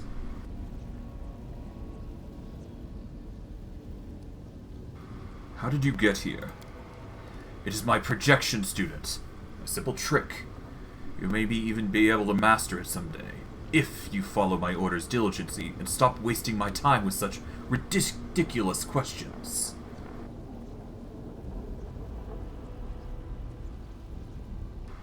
I'm searching for new sources of strength and power. Don't waste your time with worthless nonsense. I'm the only one who can give you true power. The Lich gives an exasperated sigh. Well, we shall have to find a way to use your absence to our advantage. I completed my examination of the vessel you brought me, and though I do not understand how it is connected to your soul, something else has been made clear to me. From my examination of the crystal vessel, I can conclude that this is a magical item, has somehow come in contact with your spiritual essence. The traces of your essence lingered within the vessel, like drops of wine in an empty jug. After a close inspection of these tiny remnants of your soul, I can say that it is very strong. It is certainly much stronger than that of a mortal. It is more akin to the soul of an ancient dragon, or a demigod. Perhaps even an imperial or demon lord. No wonder it has resisted my spells, and my attempts to free it from your body. In order to perform the ritual, we will have to find a way to weaken your soul. What's wrong with my soul? The Lich gives you a searching glance, and then says something with some bitterness. You are just lucky. I'm not sure how you have such a powerful soul. I must admit I do find it somewhat ironic that such a strong soul is contained in such an average host. You really are completely ordinary in all respects save one. Have you ever encountered a soul like mine? No. I do not think that a mortal soul should possess so much power and energy. You are not anomaly. I do not understand how your mortal body could contain such a powerful soul. It is almost intriguing. The object I gave you, do you know what it is? It is a magical item, but its purposes escape me. Such items can be used for ritualistic purposes in a dozen different ways. I myself once had a similar copper jug. I would speak words of power, and then store them in the jug until I was ready to use them. We need to make my soul weaker. How do we do that? How would I know? I've never encountered a problem like this before. Normally the soul has to be strengthened, so that it can endure the separation from the body, without slipping away to Pharasma. Zachorias cracks his bony knuckles and sighs. Then he continues in a more conciliatory tone, I guess is the right word. The problem we're facing is not easy, and I see no solution at present. But if you wish to gain mastery over death, you must first gain mastery over yourself. A candidate for immortality must have patience and self-control. Wait for a solution to present itself. Be attentive and use discernment. You will find the answer eventually. Until then, you'll just have to wait. Before you disappear, can you tell me how the Crusades are doing? Zakuria smirks arrogantly. That pathetic fool Galfrey has the sense not to let an opportunity go to waste. She's made every effort to build on your success by launching an offensive to the west. And she's enjoys somewhat greater popularity amongst the soldiers than you do. However, I doubt that comes as a surprise. The common folk have never been able to appreciate those above them, and the mediocrity always despises greatness. As for your ziggurat, Galfrey ordered an attack against it, but I sealed the doors and dealt swift death to the first 24 attackers. They took the hint, and the Crusaders left me alone after that, focusing instead on the guards posted around your fortress. I understand. Be vigilant, student. Well, that's annoying. Seems like we got some, at-home troubles with Galfrey. Understandably so, but it still doesn't change the fact that we're gonna be angry at her for a while. It seems as though she's actively trying to hamper our efforts to be undead. Which kinda sucks. The fact that she's doing that is going to aggravate us greatly. A midden of enormous bones that likely came from giants. Here and there, rusty slave collars glint in the dust. These half-rotten remains of a giant are missing an arm. This one was probably mutilated while he was still alive. Crystallized demonic rage. Interesting. Deep groove seemingly left by a giant hand, furiously scratching at the stone. Or furiously, rather. Let's move these guys over. Off we go. Oh, hello. It's Suture. You hear some muttering coming from the pile of bones. Gone. They're all gone. Left me with nothing. I've been searching and searching, but there's not even a trace. A large giant skull shakes, and an old acquaintance of yours, the dretch called Suture, climbs out from under it, grumbling and groaning. He notices you. He blinks, and then he says in a tone of extreme melancholy, "Oh, it's you. What are you doing here, Suture? Can't you see for yourself? I've been browsing decorations from my newest luxurious palace, with a view of Ishiar's best breeches." The dretch mumbles, then without missing a beat he states wistfully, "I was on my way to see Mistress Aliru, but I can't teleport when I'm like this. Every lousy Brimar can't do it, but I can't. All I could do was reach the Midnight Fane and slip into the rift, but now I can't go further. So I've been searching for portal keys." Portal keys. You've seen those big things up there on the surface? They were kept closed most of the time, so slaves wouldn't run away. They can be opened with special keys. If I was lucky enough to find such a key, I would have left this nasty place in a heartbeat. And then who knows, maybe I could have found Mistress Aliru. Is she around here somewhere? You're a funny lad, you are. The demon grunts. My mistress. She's like the wind. One moment she's here, and the next she's gone. But she loves coming to Elush. To the Abyss. I would have found her by now if I could get out of here. What is this place? It's a little burrow dug in Baphomet's rats in the mansion of the illustrious Lady Noctulia. The Suture grimaces. A former burrow, that is. Once I reached this place with my mistress Aliru, on business, and this place was abuzz with life, the slaves were working. The slave drivers were tormenting them, and Hespamira was choking the life out of both. You know Hespamira, don't you? Nasty horn-headed Nephilim and Baphomet's daughter to boot. Now there's no one here. As soon as I saw you, I knew right away why they all fled. Where did all those bones come from? They belong to the giants who used to work in these mines. You don't think Baphomet's minions dug the rocks with their own hands, do you?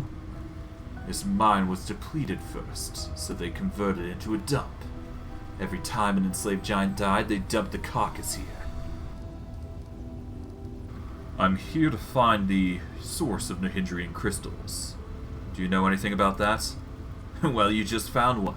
Good for you. The Sutra sweeps his arm into a wide circle. This is the mine where they used to dig the crystals, but it was long ago. They depleted it and they left. So the crystals can simply be mined like any other regular material? Simply enough, but that's not simply. The Sutra grunts. They can be mined, alright, but the crystals are very rare and extremely expensive. And that's all I know. Are there many other mines like this one? There are several more on the island, as far as I could see. They all must have been depleted too. Baphomet's gang wouldn't have left this place if they had even a slim chance of finding more crystals. As for there being more mines elsewhere, I don't know. How long have demons known the secret crystals? What is this secret you're talking about? These crystals can be used in many ways. If you're talking about magic powers that can be extracted from the crystal and poured into a demon, no one could ever do it before my mistress. Even now, only a select few know how to do it. My mistress, I mean Lord Baphomet and disregarding, are no fools to share that kind of knowledge with the entire abyss. I see. I have to go. You know what? You better look around really closely. Perhaps you'll find a key? A portal key. Looks like a faded piece of glass. But if it's filled with power, it'll shine purple. I'll walk around too, search some more. Sure. We'll see. The giant's bones look like they've been gnawed on. Knowledge is the key. Okay, we got this. Another key to Nexus portal. Okay.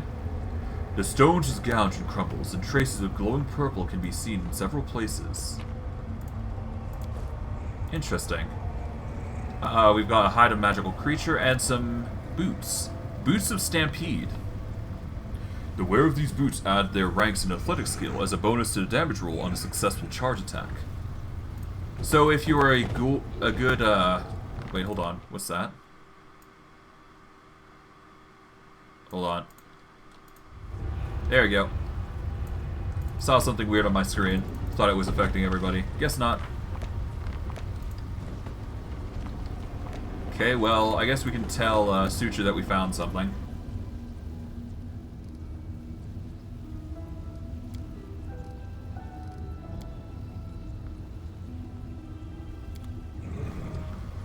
Alright, well, I think I took both keys, so Sutra's in a bit of a pickle now, I would imagine. My god, that's lava. Okay. That's something. Not that we need to concern ourselves with it, I would imagine, so yeah, let's not worry about it.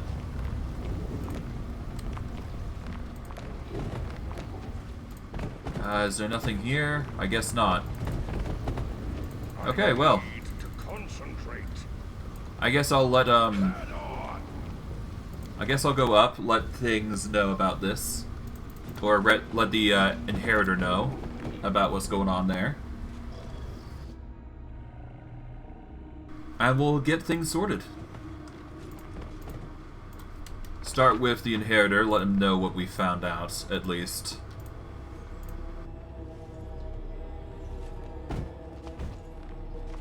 Hello, inheritor. Champion, regarding our mission. I have reason to believe that Nihindrian crystals were mined right here in the mines. The angel fluxes his wings. So the source of our troubles, these powerful crystals, can be mined from the soil of the abyss, as if they were just ordinary minerals.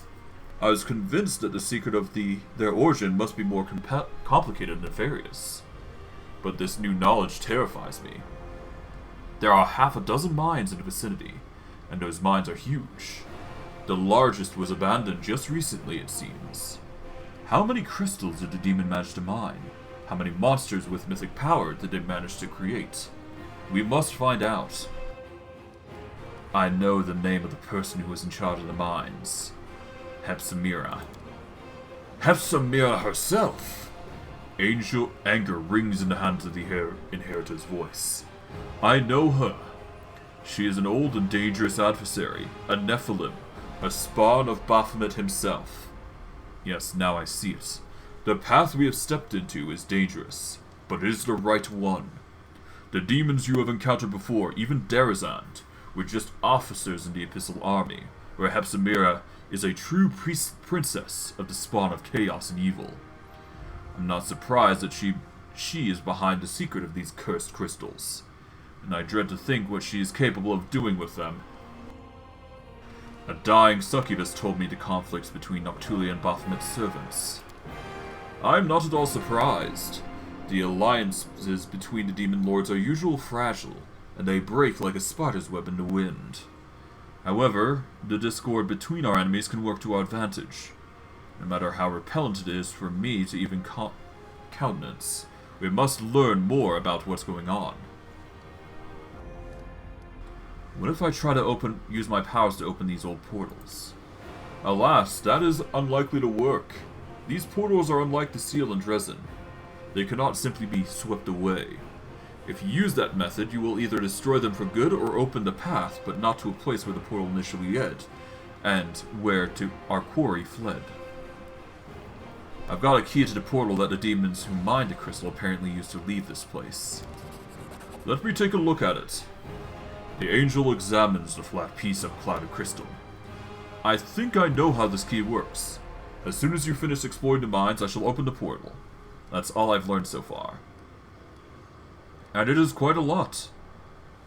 I've learned everything I wanted to know about this place as far as I'm aware. It's time to open the portal and press on. Then let us begin the pursuit at once. The Hand of the Inquisitor claims fervently. The portal begins to glow brightly, and the Hand of the Inheritor gestures forward, his hand clenched in his fist. Onward, where this road may lead us. After approaching the portal, the angel freezes. Heaven above, just look at that. I see the pattern of sky-piercing spires and steep domes set against the midnight sky. This is Lucianira, the damned city of Noctulia. That is where our enemies are heading. You think you're so quick, eh? Well, I'm quicker.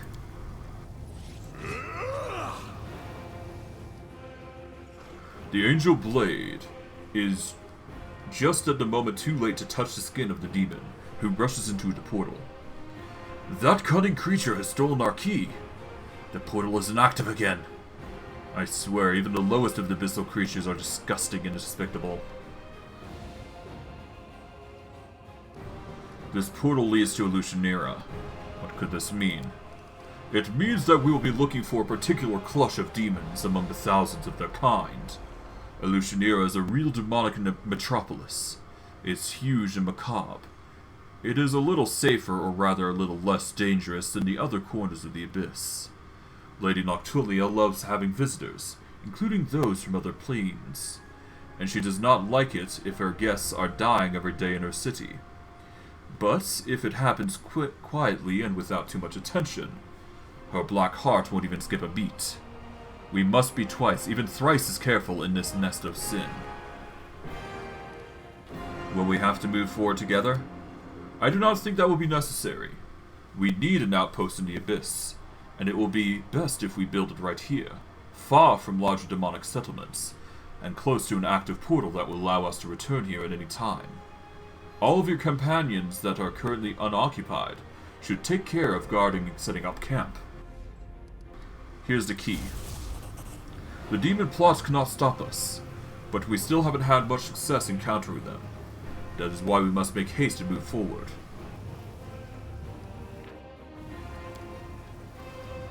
Alright. Let's go. Let me tell you something, champion. We are going to Lucianira, the city of cunning and seduction. As sad as I'm meant to admit it, we are unlikely to find our enemies and the Nihadrian crystals they took without the aid of the denizens of this hideous place. If Hepsamira has something to do with all this, we need another demon that matches her power. We need to find a way to make contact with the One City rulers. On that point, we must know that there is a conflict brewing between Noctulia and Baphomet.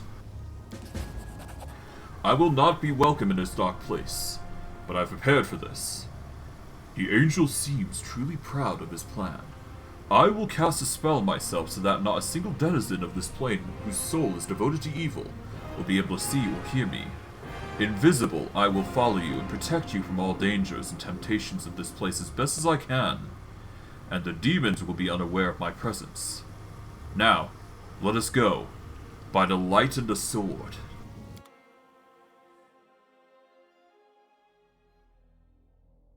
And with that, we now go to the Abyss.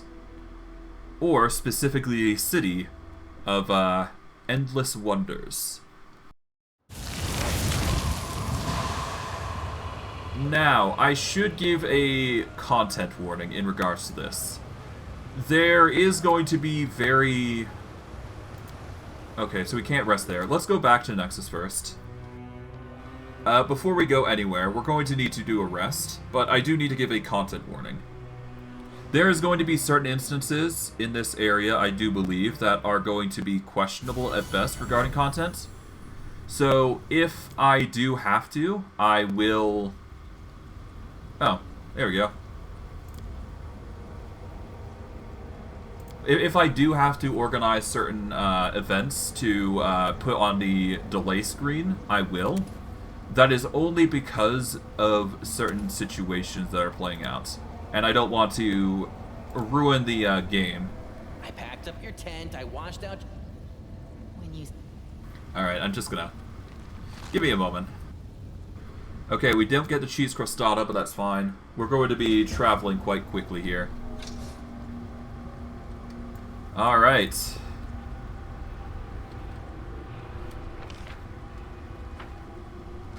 We got our personal chest, we got a bunch of people here. So, well, I guess we'll just go... Alright, let's pause for a moment, because I'm rushing way too ahead of myself. Content warning. If there are certain scenes or things that might be concerning to some audiences, expect to see some concerning things. So expect to see things that are going to be a bit more grim in this certain time of the game, but I'm going to try and avoid them as much as I possibly can. Or I'm just going to go to the intermission page and just check to make sure it's okay before I run through them. Because there is going to be a lot of implied scenes, and I'm not going to elaborate on them if I can. Thankfully, it's all text-based, so hopefully it's just going to be fade to blacks, but we'll see. So Seal is drawing something, but when he notices you, he hurriedly folds over the paper. Struggling for inspiration? The priest shakes his head. My drawing is just not flowing the way it normally does. This place doesn't inspire creativity. Don't tell you I managed to find some beauty in the abyss. No. Cringing a little, so Seal shows you a few sheets of crossed out sketches, but you can still recognize the vistas of Illusionera in them. I tried, but I can't. Not here. May the goddess forgive me, but it's beyond my powers. I need to talk to you. Now that you know your brother used to be a Hell Knight, what do you think about that? I've always despised those people, and I always will, but they are hardly to blame for my brother staying from the goddess's path. He only has himself to blame, it seems. I probably shouldn't have put Trevor on a pedestal the way I did. You see, I was quite fervent in my beliefs as a boy, and I thought the teachings of the goddess had already revealed to me that all the truths I should know. Now I realize that I didn't know a thing about the world, around me, or about myself. Perhaps this war will chew me up the same way it did Trevor. Perhaps his example will keep me from breaking. Thank you. Darren. Darren looks rather distracted. He is staring into space, as though he is listening to something deep inside himself. Finally, he notices you, and his lips quirk into a nervous smile. So many people have cursed me and told me I'll end up in the abyss when I die. I suppose I've rather deftly subverted their expectations by getting here while I'm still alive.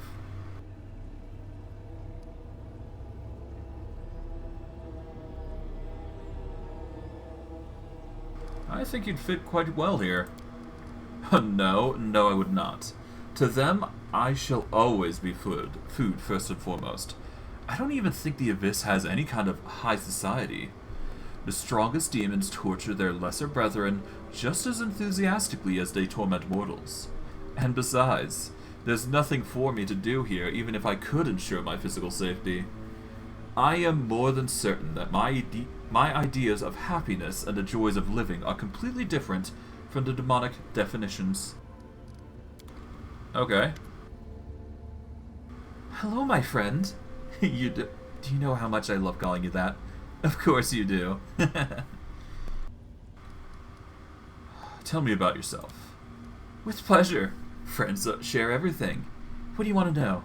How many people I've killed? Which organ is the most delicious? I'll tell you everything. You know what? I don't want to. I'll just speed through this. I really don't want to go through this. I'm just going to skip the dialogue. If you guys are curious about it, I'm sure you'll be able to find it.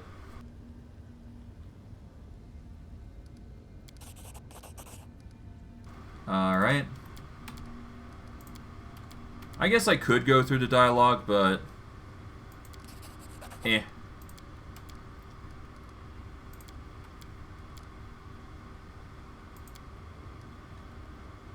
Alright. From here, we will continue on. Ah, Staunton Vaughn. Hello, buddy. We can't talk... Oh, we can. Staunton's face, purple from post-mortem lividly, shows stern determination. The dwarf's low voice sounds even more grim when he was alive. I'm ready, at the ready, Commander. Awaiting your orders.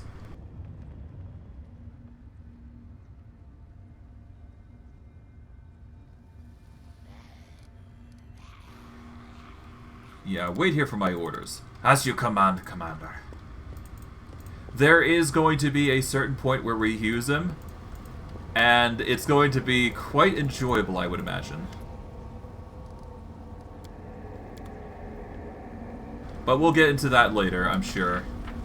Okay, we got Wooljiff, Greybore. Hello, Greybore. Oh, 1 second.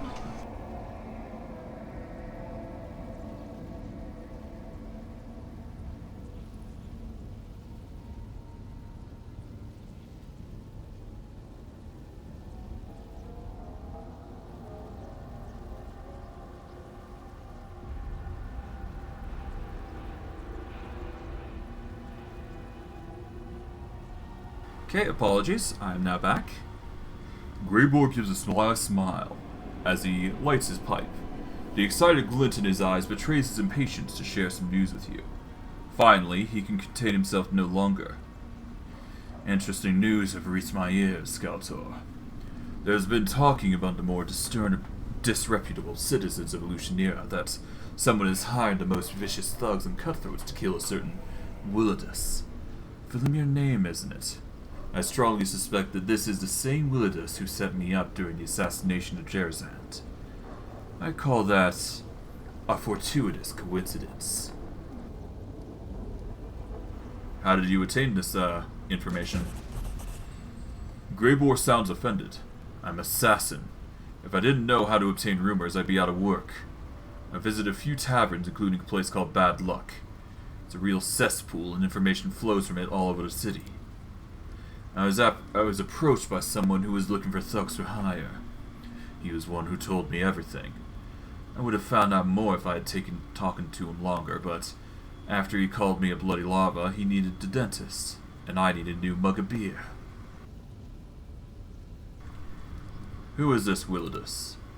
Greybore takes a slow, thoughtful draw from his pipe, then answers in a businesslike manner. Here's what I know about our prey. He's a demon and a wizard powerful enough to enjoy high status in this city.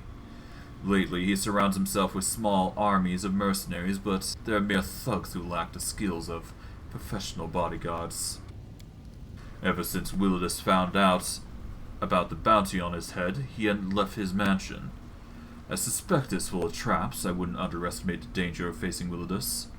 They were looking for a real daredevils to bring him down, which means this whole business is another certainly risky, maybe even suicidal. Who wants Willidus dead? The dwarf shrugs. An anonymous entity who apparently has more brains than Willidus, and is smart enough to keep his name a secret from his employees. I bet it is one of the Deskarites. Darazan was one of Deskari's lackeys after all, and even though infernal strife never ends within the snake pits, they always seem to team up against external threats. And what do you suggest? I'll be damned if I let a bunch of incompetent thugs get him before me. No.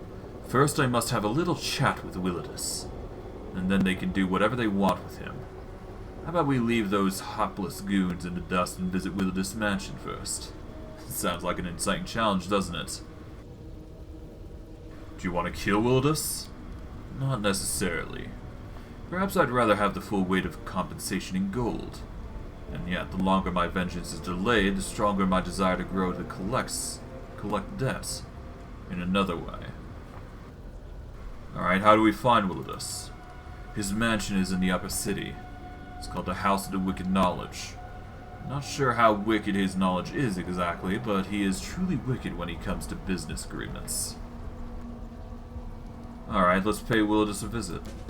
Excellent. I think that conversation will involve some good old-fashioned violence.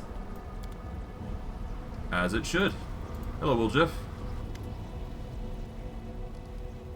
Show me what your thiefling connections have. We could probably get some selling done as well. Alright, let's sell the most mundane to start with, because we're getting really overweight at this point. Okay. Kukri, Scimitar, Good Axe. I think we sell most everything here. Scythe 3, Unholy Long Spear, Longbow. Mithril Speed Scimitar, we don't need that. Radiance we got.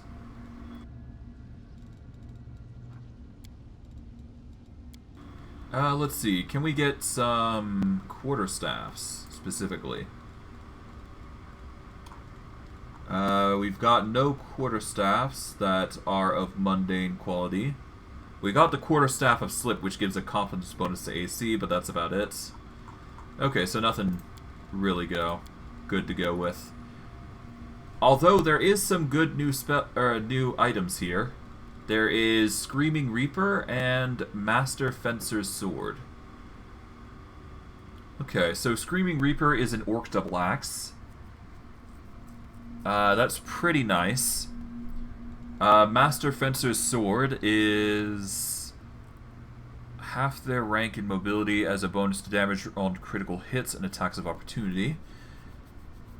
Okay, so if you have a high mobility, that's actually pretty good. Mind you, it's ranks, so that's something to keep in mind as you're doing this. So not that great. Alright, we'll sell everything here then. Grey robe and bit. We'll sell the chain shirts, we'll sell the breastplate, the mithril full plates, mithril breastplates, mantle of night I guess we keep for now. Do we need any? We'll sell the mundane stuff here. Headband, amulet, cloak resistance, keep the pant, keep that. Sell that. Well, actually, no, we keep the +3, actually, because we can put that on the one of our characters. That should do it for now. Okay, is there any good ones here, gear-wise? I don't think there is. +4 leather armor grants us wearer +10 compass bonus to perception and a +3 bonus to maximum dexterity. If we use leather armor, that is. It is a +4 leather armor, though. Keep in mind. Veteran's armor.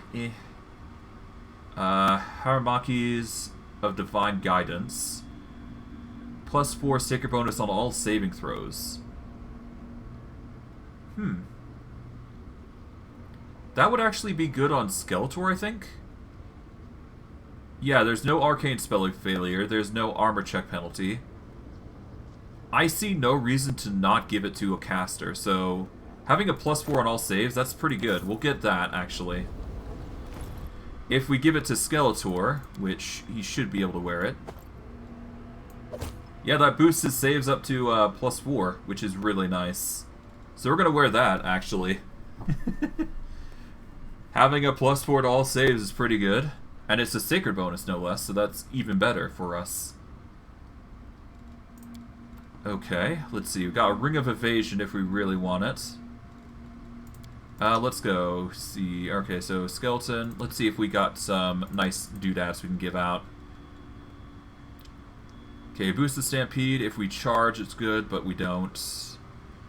Twisted Temptation is good for enchantment, but we don't have that. We don't need this, don't need this. Bracers of Heavy Hand. Tempting, but not necessary, given Fencer's Gift. Living Flame's useless. Wind Master Helmet is for initiative. We should probably consider some better armor, actually. Ring of Evasion, let's grab that. That will reduce damage, if we're lucky.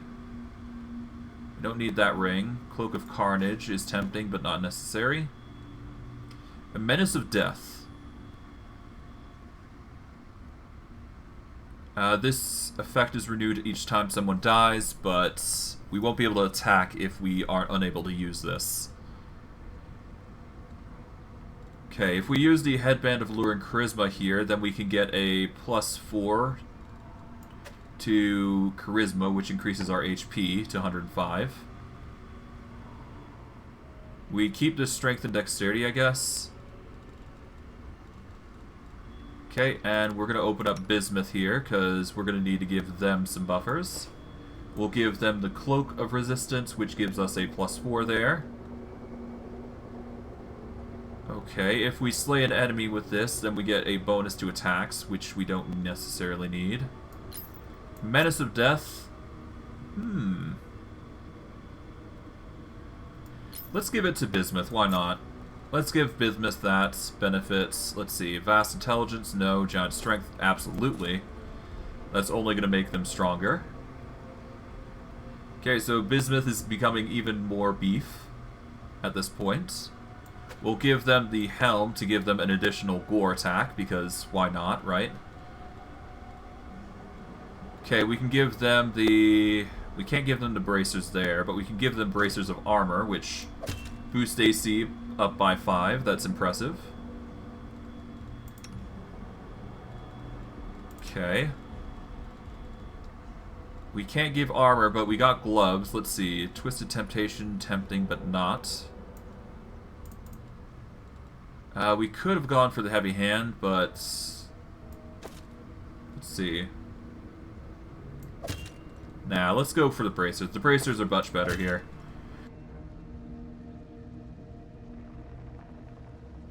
Yeah, no, the bracers are going to be a bit better for us. Let's see. Headband of Vast Intelligence, we don't need that. Okay, I think that's the most we can do physically with this. It's not like we have anything better that we can equip. Boots. We don't need the boots to Stampede, so we'll ignore those. Skeleton.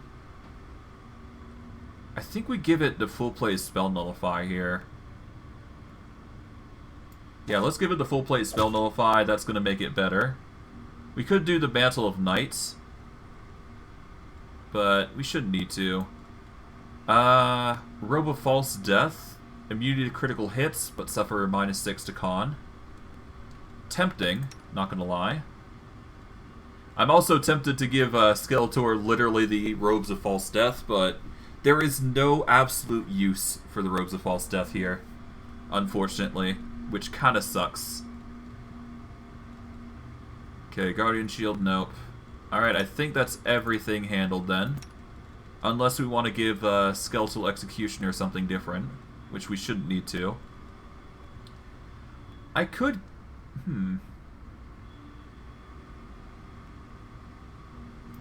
Let's go with Guardian's Battle Axe, actually. Let's see how he does with defenses here. Okay, so the battle axe gives the speed special quality, and the bonus is instead of +6.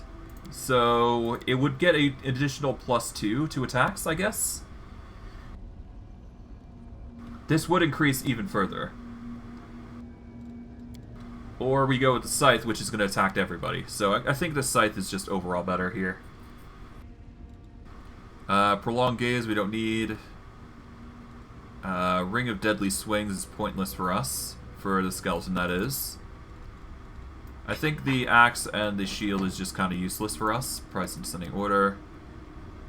Corrosive Short Spear. Nah.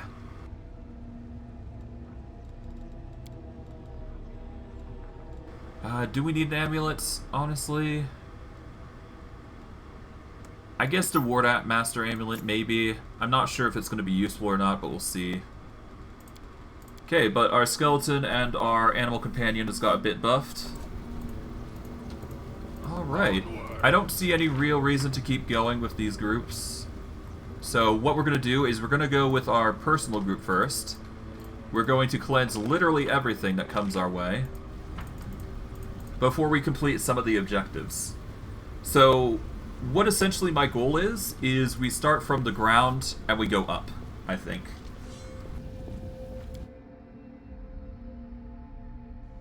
Okay, so we go up to here.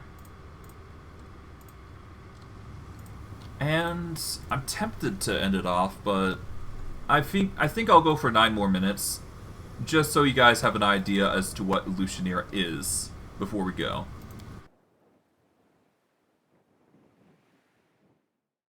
Otherwise, we're going to do a bunch of party things, so we'll see how things fare.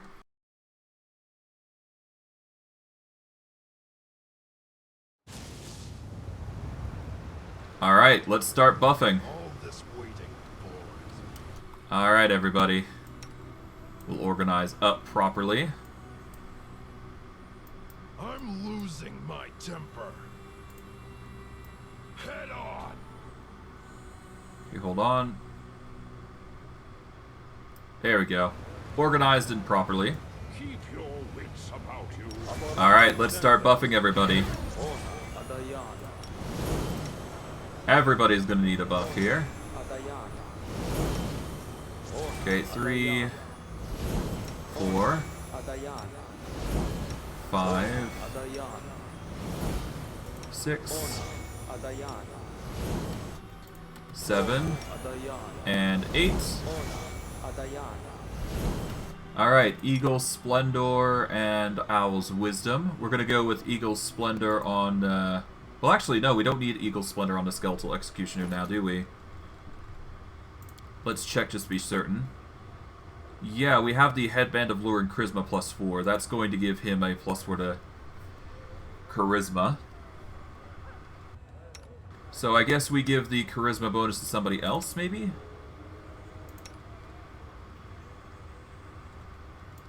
Alright, let's give the Charisma to himself. Eagle's Splendor on Merman. Owl's Wisdom on Triclops here. We now do a line weapon of good on everybody. It's a bit loud. Apologies. I guess if we zoom out there, that's going to be better. Okay, so good aligned. Alright, let's do good aligned everywhere. I guess I could do lawful aligned, and that should do the same thing. It's fine. Bismuth, and now Skeletor for the Skeletal Executioner. Alright, Bark Skin. Delay Poison Communal. Resist everything. 3, 4, and 5. We'll do Life Bubble on everybody, excluding the skeleton, because it's a skeleton of all things. 4. Alright, 5, 6, and 7. True Seeing Communal. We're gonna do Mind Blank on who? I guess Mind Blank on, not Merman, but we want it on Skeletor just in case. You never know. Mass Blessing of Luck and Resolve. Archon's Blessing. And then we move over here now.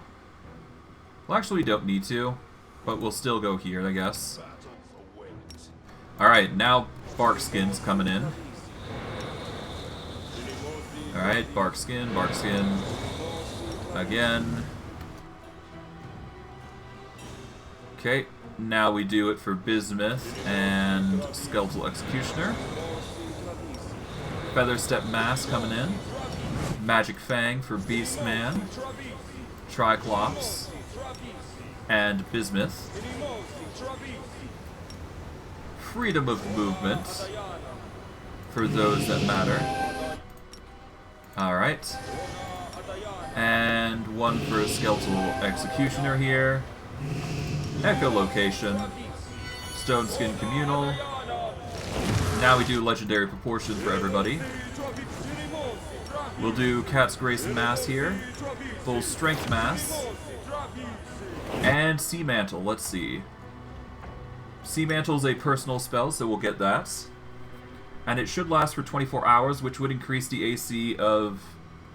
Yeah, we gained the improved cover ability, essentially. Not sure how well it's going to go, but we'll see.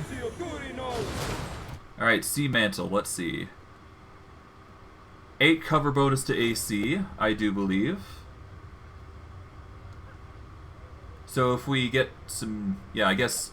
Yeah, we get cover bonus, which... I'm not sure what cover bonus covers, though. I think it covers just, like, all attacks in general. But hey.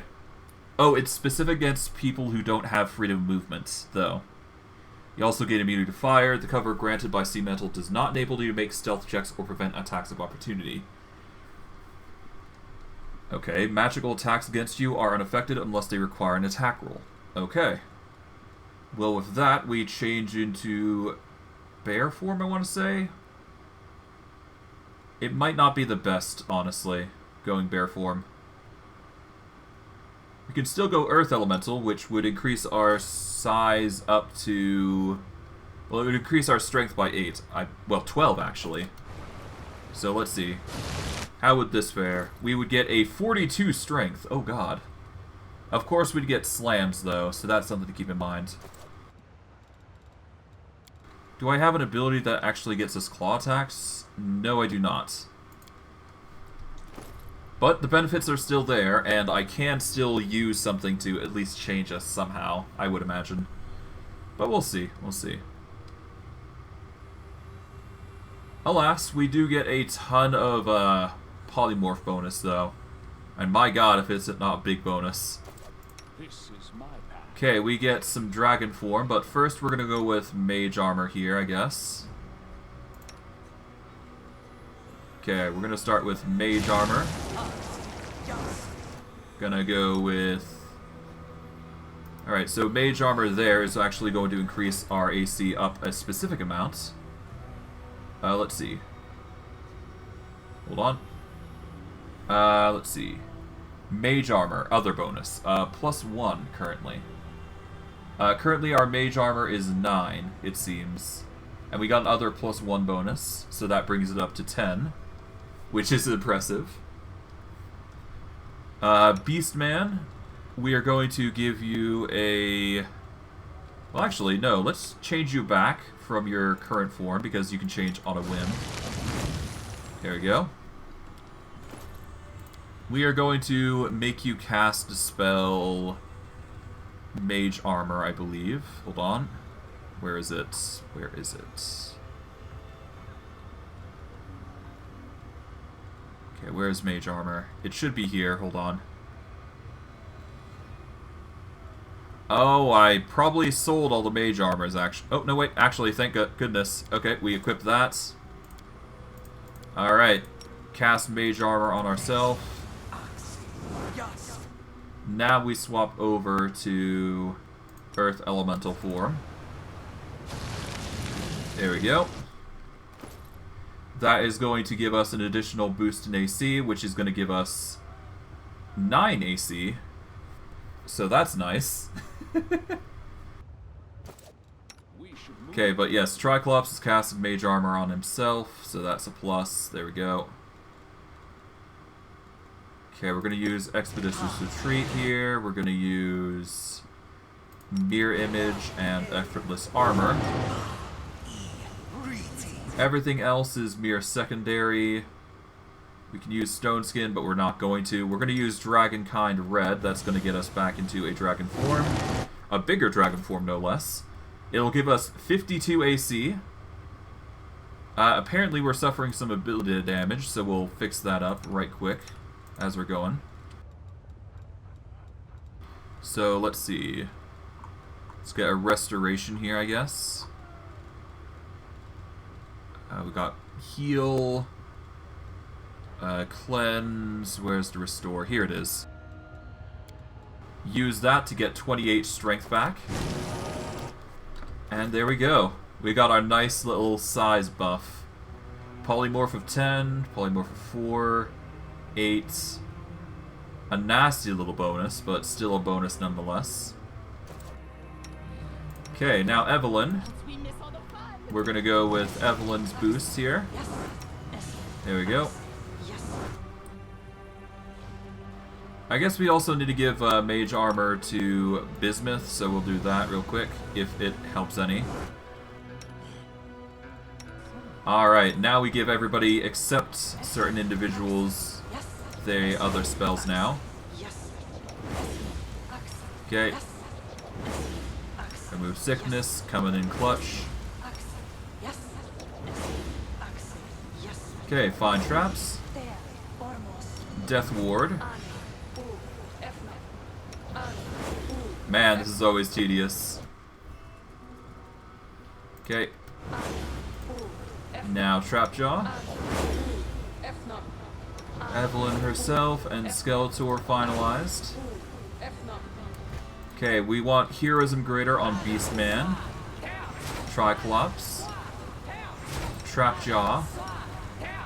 And I guess we'll have to see who's the best here. So let's see. 21, 16, 11, 26, 21, 16, 23. And Evelyn and Skeletor can wait. We don't need those big bonuses yet. Oh, are you now, Aqueducts? Good to hear. Shall we move? Yeah, we're gonna give it to the skeleton. Gonna give the last to skeleton. Right, so there we go. Okay, we can give Mind Blank to other people. We're gonna give it to the ones with the lowest wisdom. Actually, we're gonna give it to Bismuth and Trapjaw, or no, Bismuth and Skeletal Executioner specifically. Brave for adventure. Oh, nice. That's good to hear. This way. Yeah, let's give that to the skeleton, and we give it to Bismuth as well, so that way they are less likely to be affected by the Stern Hand, which requires a will saving throw of 20, or 17 rather. We are now going to buff Triclops with Legendary Proportions. We're going to give Trapjaw Legendary Proportions. And we're going to give Bismuth Legendary Proportions.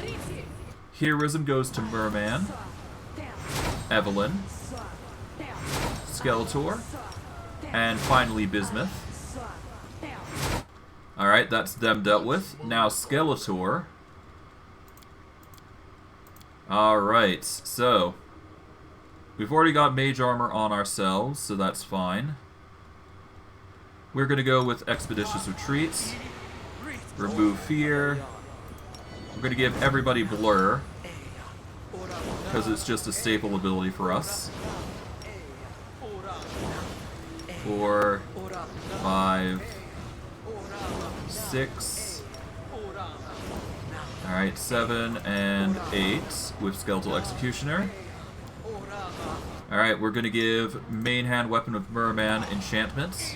Same for Trapjaw. And and for the Skeletal Executioner as well. Protection from Arrows Communal. We go Vampiric Blade. Alright, deny death for everybody excluding the Animal Companion. 3, 4, 5, 6.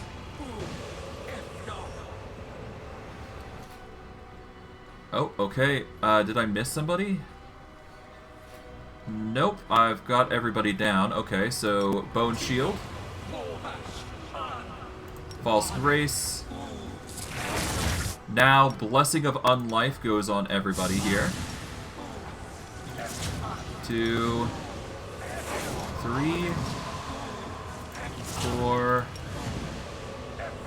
5, and 6. And we will finalize with Fiery Body here. There we go. That should be all the buffs done and cleared. But yeah, now we're in the Abyss. Let's go clear some things out before we wrap it up.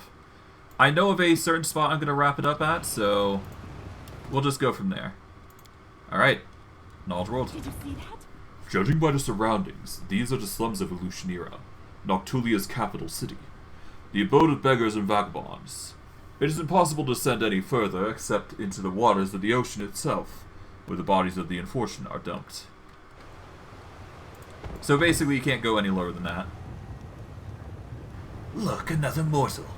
You can't swing a dead cat without hitting one of Illusionera's guests nowadays. Merchants, travelers, demiologists, every kind of filth. Right, just stirring around, gawking. One of them approached me the other day and asked, "I'm sorry, I'm lost. Can you please show me the way back to Middle City?" Yeah, basically a bunch of chaos going on. Although, there is something nice here. We can go to the port. And you guys will be happy to know that there's something more to this place than meets the eye. If you're familiar with the port already, well, you should already know what it might entail that's going on here. Okay, we got Bow Warriors. Got chaos going here. Got bandits and all that jazz, nothing too crazy. Oh, hello. Well, well, well, the ship's here. Interesting. Interesting indeed. Alright, if we go down here, we meet our friend the Chaplain. Show me what... Well, we don't need... Well, I guess we do actually need regular equipment, actually. Price in ascending order, actually. I'd like to get my hands on a bunch of quarterstaffs. There we go. Thanks for the quarterstaffs. That's going to help with one of our spells. Show me your potions and scrolls. Price in descending order. Nothing too crazy here. Okay, yep.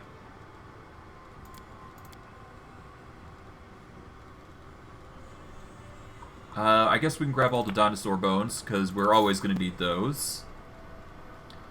Diamond dust, we got plenty of. I see you're using the 8-ball now.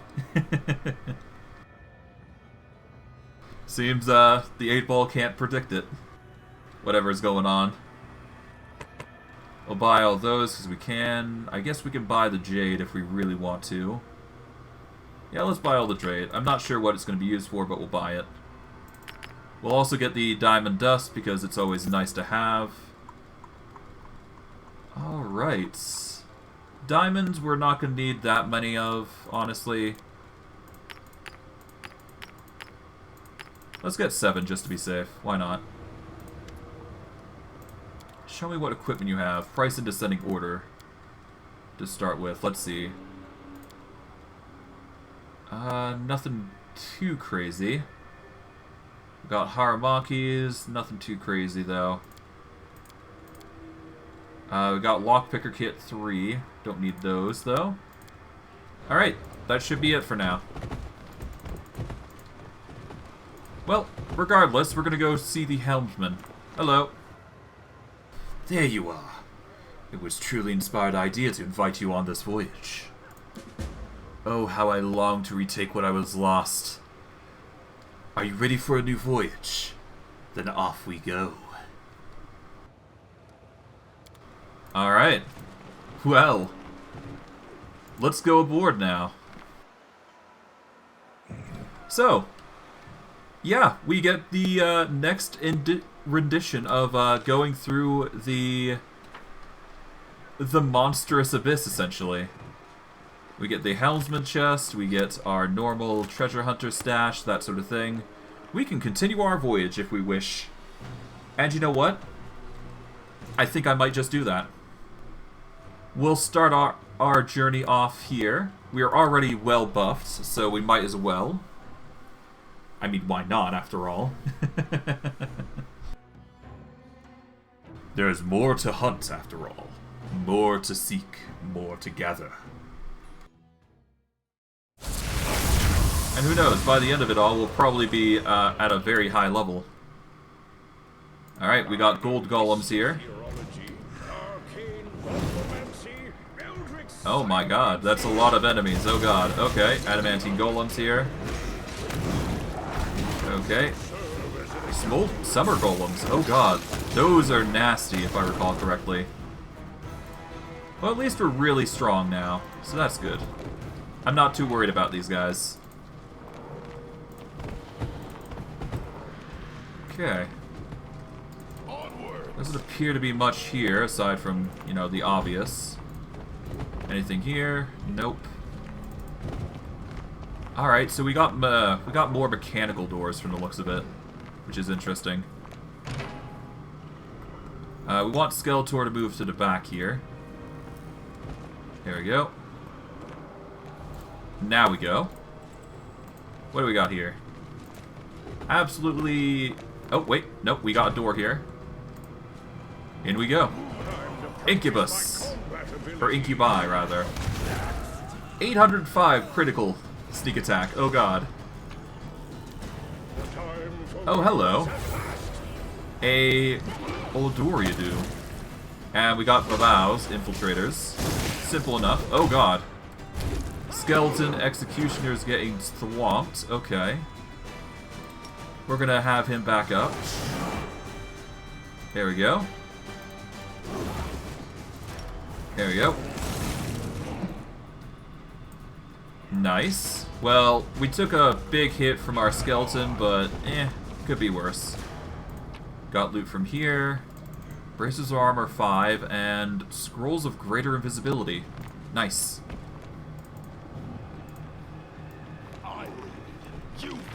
Okay, before we go any further, let's go heal our skeletal executioner. We certainly could do with giving him some benefits. A manual of quickness of action. Oh god. Hold on. That's pretty pog. That is a +2 inherent bonus to our dexterity score. Once the book is read, the magic disappears, and it becomes a normal book. So we could theoretically become a very dexterous character if we really wanted to. Who do we give it to, though? Well, if we give it to Merman, he'll have a dex of 16, I think. But we shouldn't need that. Let's give it to Skeletor, why not? He's going to need it anyways, so we'll just use it for him. Why not? That will at least increase his chances of survival a little bit, in addition to the fiery body and all that other jazz. Huh. The Constitution is going to be a horrible thing to deal with, though. That's for sure. Skeletal Executioner, though. Giving him a quick heal. Kind of curious how this works, though. Well, kind of confused more than anything. Let's use until fully healed. There we go. That should do it. Save. And now we just go through the abyss again. Oh. Okay, we want to hold off then. We want to go here then. We'll let Triclops take the lead here. Okay, get rid of the trap here. Alright. I guess we go in here. We'll have Merman take the lead. Hello, Cambion Delvers. Seems like we got some gladiators as well. Interesting. Well, at least we can handle these guys, so that's the big thing. Alright. Grab these. A bunch of loots. Plus 4 headbands. Jeez. It's impressive. Alright, it's a very boxy dungeon. Alright. Go in, get Merman taking the brunt, essentially. Okay. Everybody's going nuts here. Shouldn't be too hard to deal with these guys. Although it's hard to say. Merman is taking his hits. Cambion Markman's going here. Shouldn't be too hard to deal with. There we go. Nice. Okay, we'll grab these. I'm up for an adventure. Are you kidding? Everyone is mortal in this world, especially when I'm around. Alright, Bismuth. Seriously. Bismuth. Bismuth. Why? Why? You fool.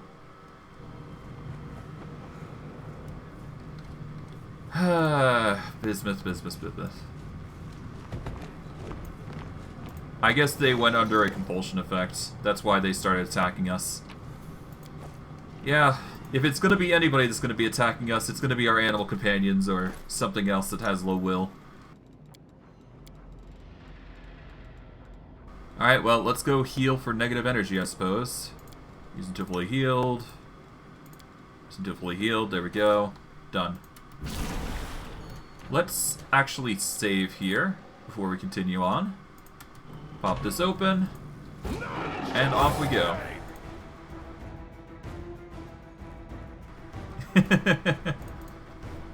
Yeah, I wouldn't be surprised, Aqueducts.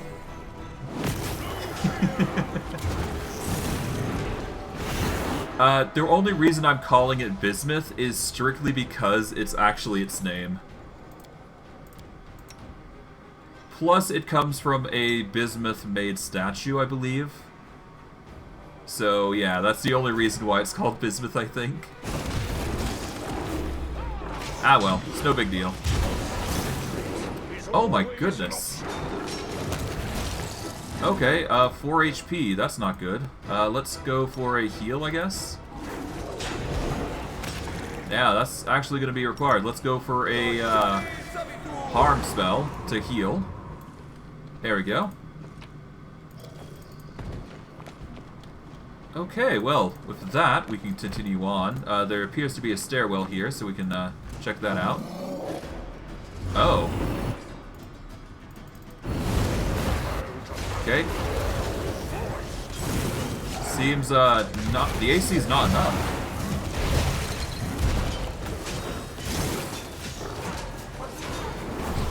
Ah, I see. Okay. Oh, they're going after Bismuth now. Oh god. Shouldn't be too hard though. Yep, there you go. Down they go. That was all. Yeah, that's mythic succubi. Oh god. We can rush out if we wish, but we won't get all the loot if we do that, so I'm gonna keep around. I'm losing my temper. Okay, let's see. We could do Polymorph Greater, actually, on somebody. Could we do on Bismuth?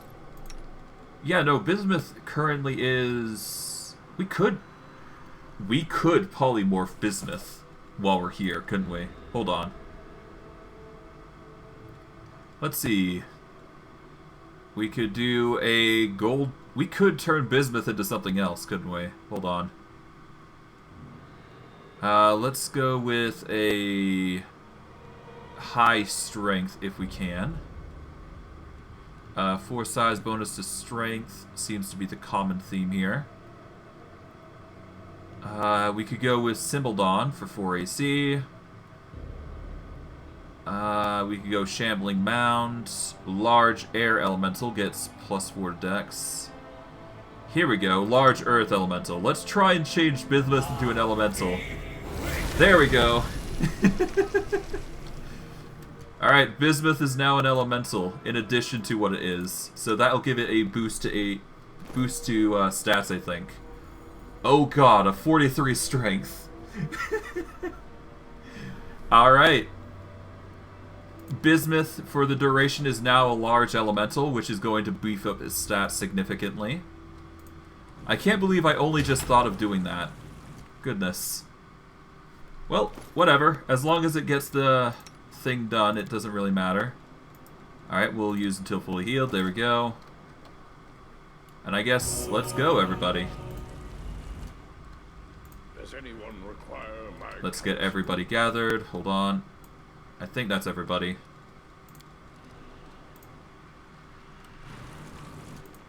Alright. Okay, gather everybody. Let's see. Ah! Elementals! Let's move in. Start attacking. Aha! The elementals are coming crazy. Oh, the large elemental's taking its time to get in. Of Bismuth. Not used to its form, I guess. Well, whatever the case, we managed to beat it, so that's good.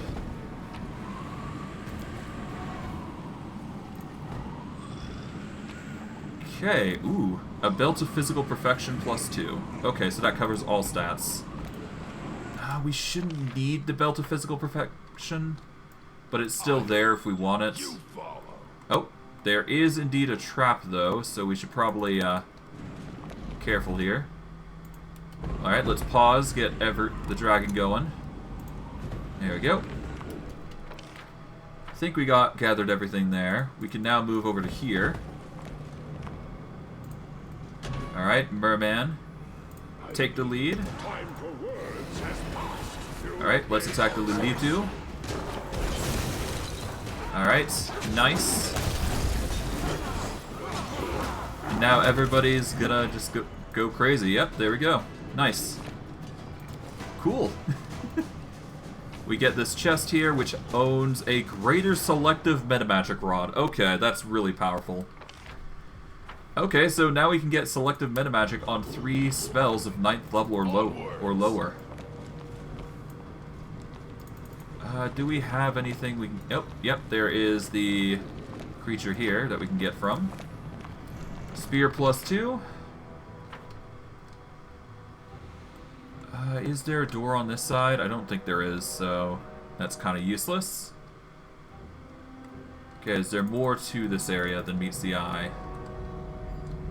Was there a door back here? I don't think there was. Okay, I think that's the area explored then. Unless I'm missing something. I mean, it looks like everything, so yeah. Why? You are staggered. Oh, Venerable Age, right. Yeah, no, we hit Venerable, which means we're, weak. Because the, flying time undertow was what affected us in the first place. I guess that's also why Bismuth is moving so slow, too. It's fine, though. We'll be fine. Quick, else we miss all the fun. Alright, well, with this, we should be good to go. But let's just check the sides to make sure. There's nothing there. Is there anything on this side? Nope. Alright, let's leave.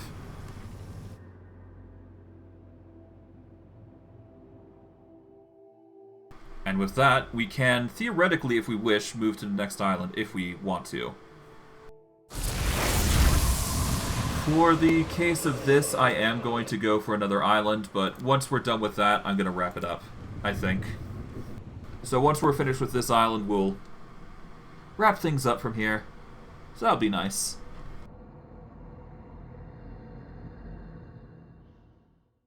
Alrighty tidy, let's go. Oh, whoops. Move back, let's reorganize here. Now, let's see, what do we got for the undertow? Cannibalistic undertow. This island is ravaged by cannibals and diseases. Every time a cannibal devours a corpse, they go into a rage similar to Barbarian Rage, and gain DR 5 good. In addition, every time an infectious creature hits with a melee attack, the target must make a fortitude save, or become infected with disease. Okay, that's not fun. So basically, cannibalistic intentions, I guess, is going on here. We're gonna get Merman over here. There we go. Let him take the hits. Rain of Blood comes in. Alright. More disease coming in, okay. Blindness, oh god. That's not fun, blindness. Okay, thankfully we're pretty good on this. Okay, got loot here. Grab this. Alright, let's cleanse the blindness that we're suffering from. Let's see. Okay, it's the eye icon that we're looking for.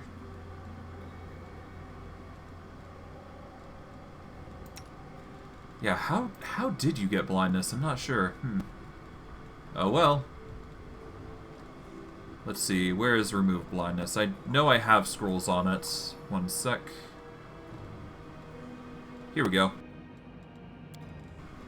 Remove blindness has been used. Now we just go for the heal here. Or I guess the inflict here. There we go. That'll allow us to recover from the damage. Oh, it seems like that's the disease undertow of the area. Yeah, so let's see.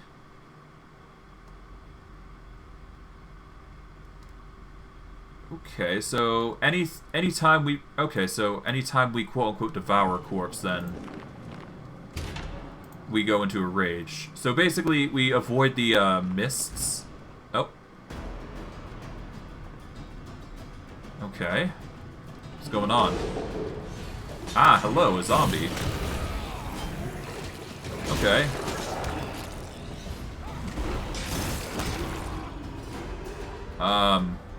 Alright. Skeletal Executioner got some damage in, I suppose, so get some quick healing on you. Alright, Bismuth is more healy, so here we go. Get some heals here. We can't use healing there, so I guess we'll just use potions. Done and done. Wasn't exactly expecting zombies here specifically, but hey, that's fine. Okay. Let's save here for now.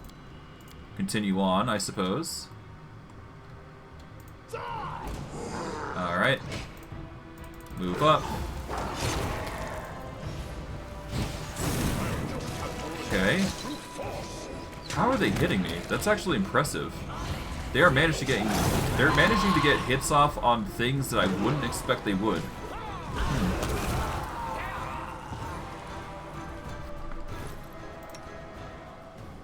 Yeah, Merman has an AC of 55. How are they hitting?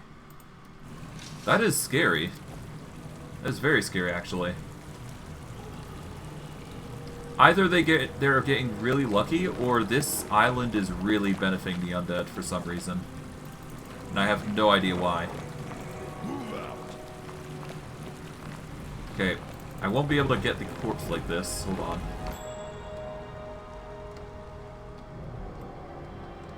Okay, so we need to hold off here. Okay, hold on. How am I... Ah, here we go. Got it. Okay, we managed to get our padded armor of firm steps, which it makes us immune to trip. Let's go around. There we go. Oh, we've activated Sirocco, apparently, on a trap. Ah, well. Okay, I guess we can rush through this if we really wanted to. We're gonna wait on it for a moment. Ah, bugger it. Let's just go. I lead, you follow. Oh, hello. Okay, we got ghoul stalkers here.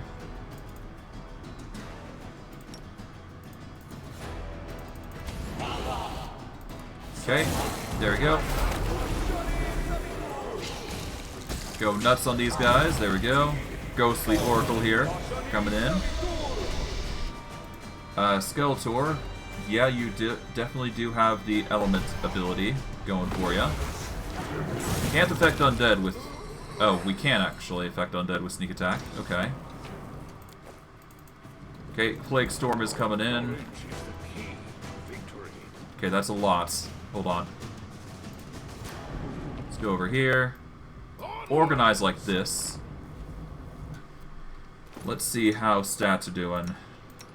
Anybody affected by it? Not really. Nope. Nope. Okay, let's get some healing for the Executioner now, and we'll move on. Okay, let's go with this. Use until fully healed. There we go. Nice. Save. Keep your wits about you. Alright, pop this open.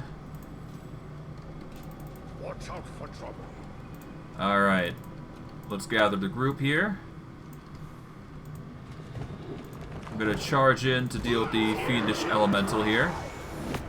Oh god, Bismuth is going into a blind frenzy here. I think we want to load that. Yeah, let's load that. What question do you have, Aqueduct?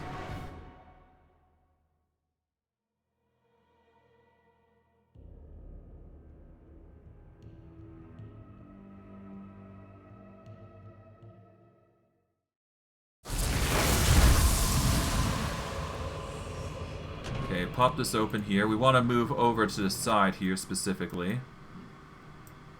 Make it less likely for us to get targeted, that is, by the mist. I need to concentrate. Okay, we're going here. Okay, apparently Bismuth also failed that. Okay. Bismuth.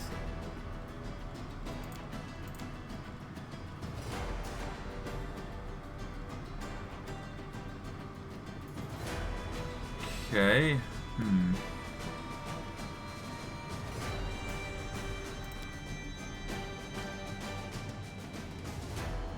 It's about redeems. Okay.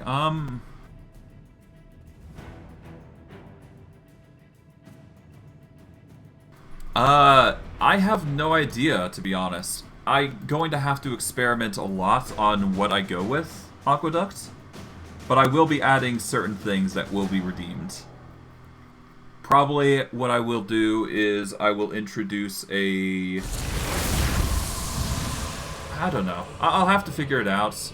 Maybe I'll introduce something like a redeem to where you can select something that you can put in for like channel point rewards, I'd say. So like maybe if you want to see a certain audio be played, there you go. But otherwise I don't see much else being used there. We'll have to see. I mean, if you really want dad jokes to be there, I guess I can put one in, I suppose.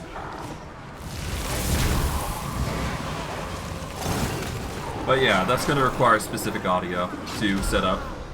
So that'll take time to organize, but it can be done. It can be done.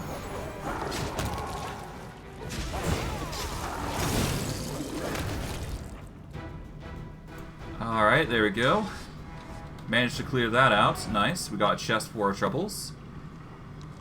A wand of greater magic weapon primary hands. Okay. Okay, so a wand of greater magic weapon. Cool. That gives +2 to weapons, which is completely useless, I do believe. It is such a that is a very specific wand. I like that.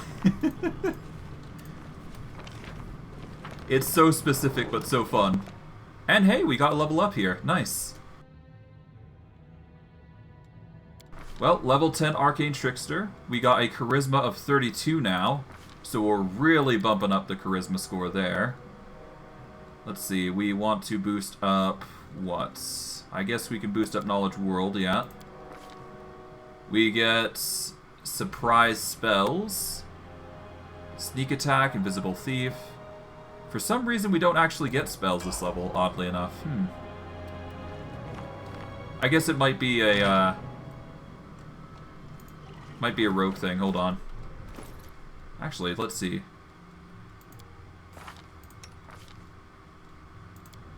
I did get this. Yeah, I did. Okay. Okay, we got Arcane Trickster level 10. We get Surprise Spells. An Arcane Trickster can add or sneak attack damage to any spell that deals damage if the targets are flat-footed. This additional damage only applies to spells that deal hit point damage, and the additional damage is of the same type as the spell. If the spell allows a saving throw to negate half the damage, it also negates or halves the sneak attack damage. Ooh. Sneak attacks are now applied on AoE spells, is what I'm basically getting at here. Oh god, this is gonna be scary. Alright, Death Snatcher first. Oh, hello. That's a lot of Death Snatchers going in. Triclops is now back to its own usual form. We're gonna move back with Evelyn. Triclops, we are going to want to transform you back. There we go.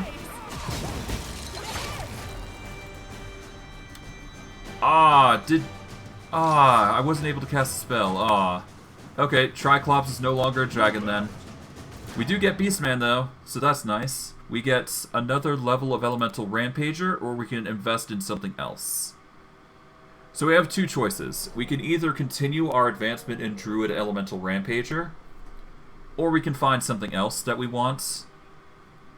So it's really a choice of whether we want our natural attacks to deal a d6 of the chosen elements at 20th level, or 3d6, I should say, alongside Putrid Acid, which targets everybody, which passes around, basically.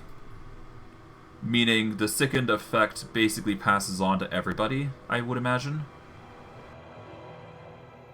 Let's see.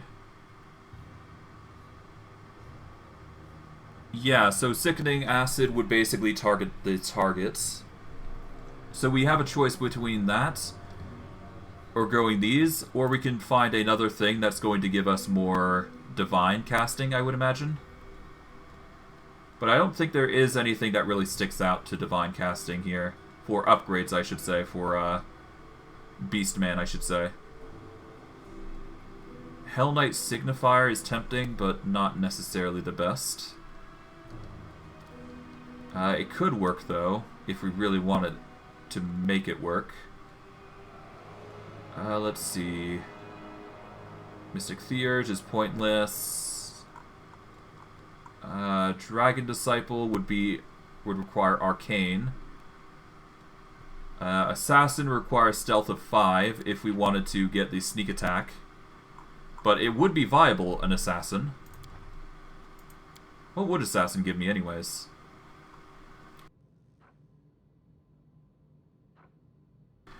Okay, it would give me Sneak Attack, Poison Use.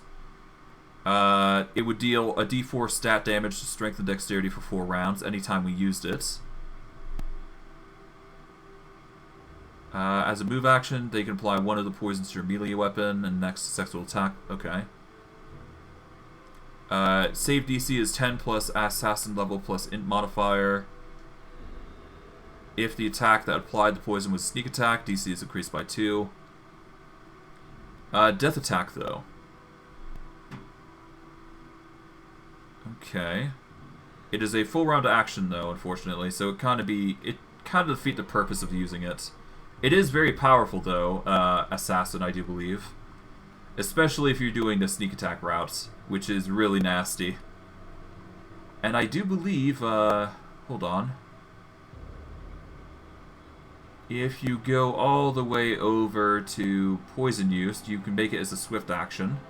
And death attack would be a standard action.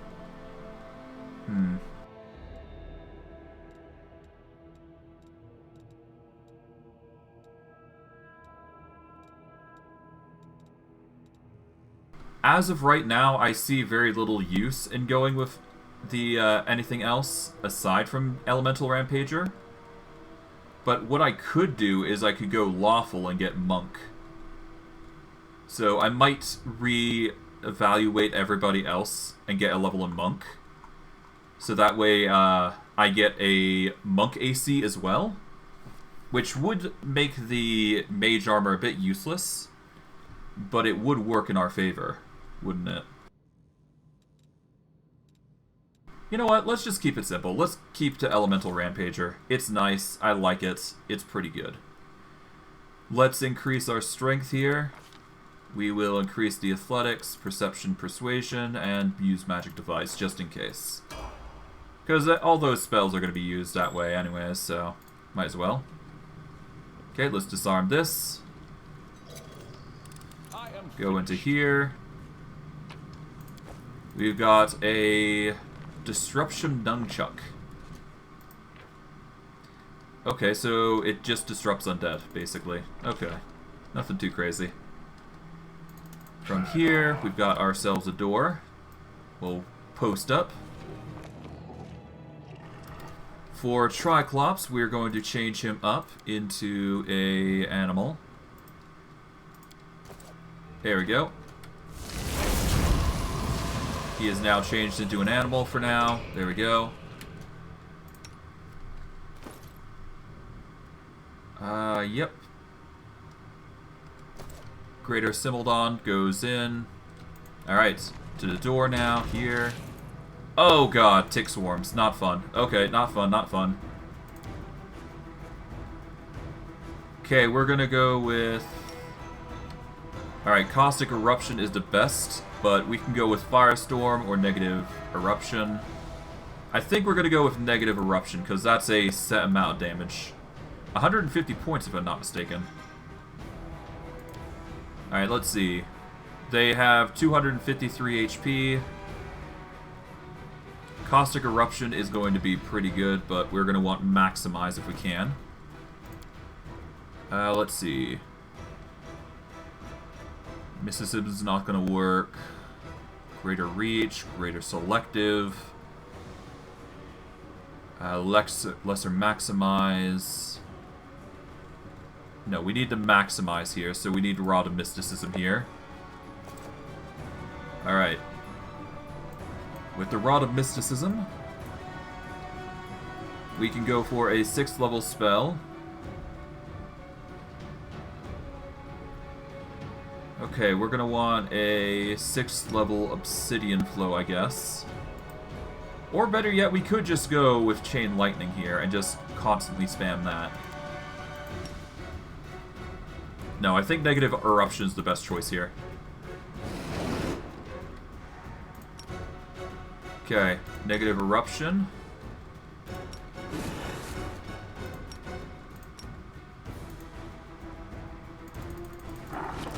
Okay, Negative Eruption, here we go.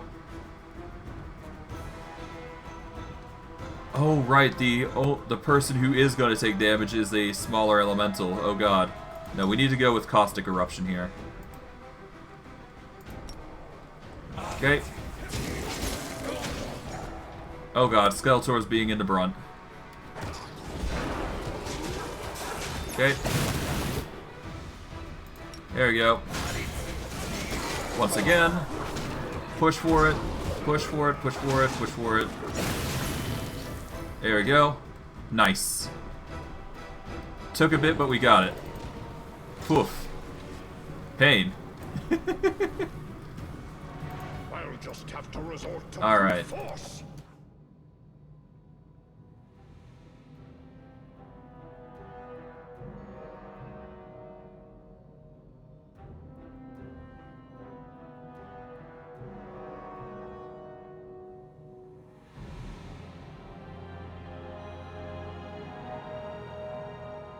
Alright.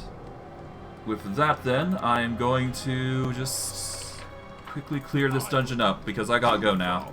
Or at least I gotta go really quickly, so... I'm gonna quickly clear this dungeon as soon as I possibly can. At least that's the plan, so grab that. Wand of Thundering Jumps, okay, an interesting ability. Okay, we got a trap here. We'll disarm that real quick first. Okay, rush forward. We got ourselves... Oh! Onwards. Back up. There we go. Zombies are coming in, apparently. Not good, but whatever. We'll take them on, at least. Okay. Here we go. Got them. Nice. Gather this. Okay. Organize up. Anything here? No. But there should be something here, I would assume. No. It is actually a corridor that just leads down here. Okay, so all the more reason to go down this route, I suppose. And we will quickly finish this off. Okay, through here. Keep your wits about you. Let's go over to here. Alright. There is a door supposedly there. Let's save. Let's finish this off and let's wrap this up. May I see your entry? Okay, Merman. There we go. Oh god. Okay, that's a biggin. Okay, we are gonna want Firestorm here, I suppose. Nice, good old Firestorm. Actually, no, let's do a negative eruption. I think this is just better for all of us. That'll give everybody a heal as well, so that's nice. There we go. Nice. Big damage. Big damage coming in. Aha! Alright, succubuses are trying their best, to no avail. Alright, there goes the skeleton. But we've managed to defeat these succubi, which is the key thing. Okay, now we're down to just the usual groups. We've got a level up going, so that is going to be nice for us. No other things around here, though. Ah, well. Alright, let's post up here. Let's level up everything. Alright, so Evelyn, we want her at level 10, Winter Witch. We can get her intelligence to 30. Boost her mentals. We use magic device. We've got 9 more points to work with, so we'll put all that into perception. And I guess we can put the rest into... Let's go with stealth. Yeah, why not? Let's go stealth. Okay, we now get a new hex to work with. Let's see. Ice Plant would be a good one to have. We could go with Aura of Purity here, which would...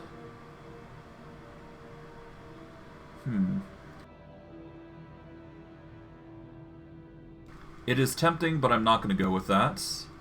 We could go with Major Healing for Major Hex. We could go with Restless Slumber.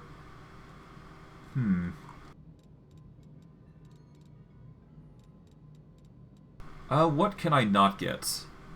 I need a Grand Hex to get the other things here. An Animal Servant would be a nice thing. The witch can use this hex to turn a humanoid enemy into an animal and rob it of its free will. That's fun. Okay. I guess Restless Slumber would be the best choice. Yeah, Restless Slumber would give us some decent benefits. I could also go with Fortune, but I don't think I need that.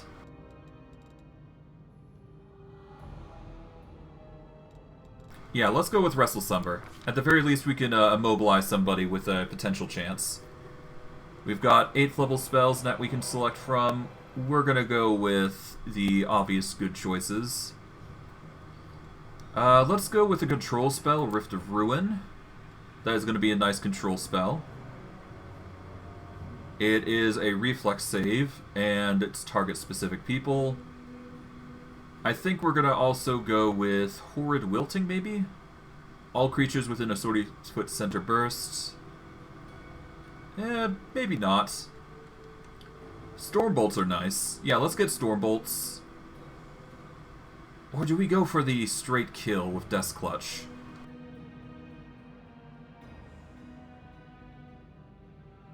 Oh, the stagger condition's really powerful, actually. Let's get Death Clutch. Getting Death Clutch is actually a really powerful ability, so we're going to grab that. Mainly because it's going to knock people off their shoes. We are going to boost up level here. We no longer need class progression in the Dragon Disciple. So now we got to decide on where we're going to go for next stats. Let's see. We could go with Magus Arcana. Or we could go with Magus Eldritch Scion, as we have been. Or you can go with something like Eldritch Knight, which I think Eldritch Knight does give us more benefits. Because it is going to give us a bonus feat and diverse training. So basically we will get fighter level feats, which I do believe is actually going to get us greater weapon focus, I think. It'll also give us arcane spellcasting, so yeah, let's go with that. We're going to boost up our charisma here, because we need the charisma to cast spells. Boost up these, boost up use magic device, there we go, bonus combat feats. We don't need fencing grace, but it will give us a feat that we can use. Let's see. I guess we go Dreadful Carnage here, absolutely. That'll give us... It'll allow us to intimidate all enemies anytime we kill an enemy, so all the better reason to get it. And off we go. Let's hope we get some more targets that we can go for. No one stands in my way. I guess that's a way to enter, but it's not something we can enter right now. So this is the last fight here. Oh, zombies. Alright. Let's get Evelyn. Yeah, let's get Evelyn and Skeletor back up. There we go. Get to casting. They're going to try their absolute best to stop us, but to no avail. Naturally. Good. Grab the loot here. Nice. Let's go over here. The last area. We'll save. And off we go. Hey, we got a mysterious statue. That'll give us restoration on everybody, and we get all of our spells back, I do believe. And we just continue on here, I do believe. Alright, Merman, we want you to move forward here. There we go. Oh, Burnt Wound Warden's gonna cause some trouble here. Want to avoid that. Okay, Skeletor, we want you to cast Negative Eruption here. Cast it so he's going to take damage here. Or actually, no, let's do with the Burning Pulse. Why not? There you go. Actually, you don't need to. Never mind. I thought we needed it, but nope, we're just that good. Alright, let's grab the Burnt Warden stuff. We've got a Quarterstaff, Corrosive, a Quickened Metamagic Rod, a +5 Hide Armor, a +4 Belt of Dexterity, a +6 Wisdom Headband, and we got a special Cloak of Cinders. This Cloak of Resistance +5 also grants the wearer a fiery aura, which deals every enemy in 10-foot radius range 2d8 fire damage every turn. That is a fantastic tank item. With that, we can collect all, And we're now out. Alright, it's time we wrap this up, because I've got stuff to do, unfortunately. Well, not stuff to do, but I've got obligations that I gotta turn off, so yeah. I gotta wrap it up here. We'll go over to this side here. I guess we can quickly level up. I guess we'll level up Beast, or Triclops, I guess. Yeah, let's level up him. Another level in Morality Rogue, another level in Strength, another boost in Persuasion, and the all other stats, like usual. Okay, we can get Blinding Strike as a bonus feat, if we wish. Let's see, we can get Combat Tricks, we can get a Dispelling Attack, which would allow us to dispel effects from a target, which is actually pretty good. Hunter Surprise, we don't need, I don't think. Opportunist is nice, but not necessary. A Weakening Wound is pretty good, if I recall. It reduces damage reduction, but it won't help us in the long run. So yeah, I think Blinding Strike here is the better choice. Yeah, let's go... Well, no, let's go Dispelling Attack, because we're not going to get a chance to actually grab that anytime. Well, unless a few levels go by. Dispelling Attack is just better. But I'm going to wrap it up here. For those who are on YouTube, like, subscribe, comment, hit the bell notification if you want to see more stuff. I stream daily, so if you want to catch my streams, you get up to 37 MST time. If you want to catch my streams, the best way to do so is search me up at FMyPawn at twitch.tv, or you can check the About section on my YouTube channel, or the YouTube channel in general for my Twitch and Twitter, or you can check the link below in the video description of the video you're currently watching to find my Twitch channel. If you want to get into the Discord, the best way to do so is come in on stream, let me or the mods know, and we will pass you a link to the Discord. For those of you on Twitch, or those of you from YouTube come from Twitch, welcome. Your support is always appreciated. The more support I receive, the more content I give you guys. Once I hit 50 followers and 3 concurrent views, I should be able to reach 50 affiliate stat. Well, once I hit 3 concurrent viewers, I should be able to reach affiliate status, which will allow me to give you guys more content. Concurrent, well, God, words. Concurrent just basically means that you're coming in and watching my streams, but I digress. If you want to watch my older videos, the best way to do so is on YouTube. It has everything since day one, so if you're looking for something specific, that's the best way to do so. If you want to see my new stuff, the best way to do so is Twitch. I stream every day, excluding Sundays, at 3 to 7 MST time. There are some hiccups every now and again, but I try to make it a 3 or 4 hour stream all the same. But yeah, I digress. I think that's it. I rushed through that, but I apologize that I had to, but I really do appreciate you guys coming in and watching my stuff. But I have to end it here, because I gotta be in a rush. But I digress. I hope you guys enjoyed today's stream all the same. I know I did. And I'll see you guys next stream. Take care, everyone, and have a good day.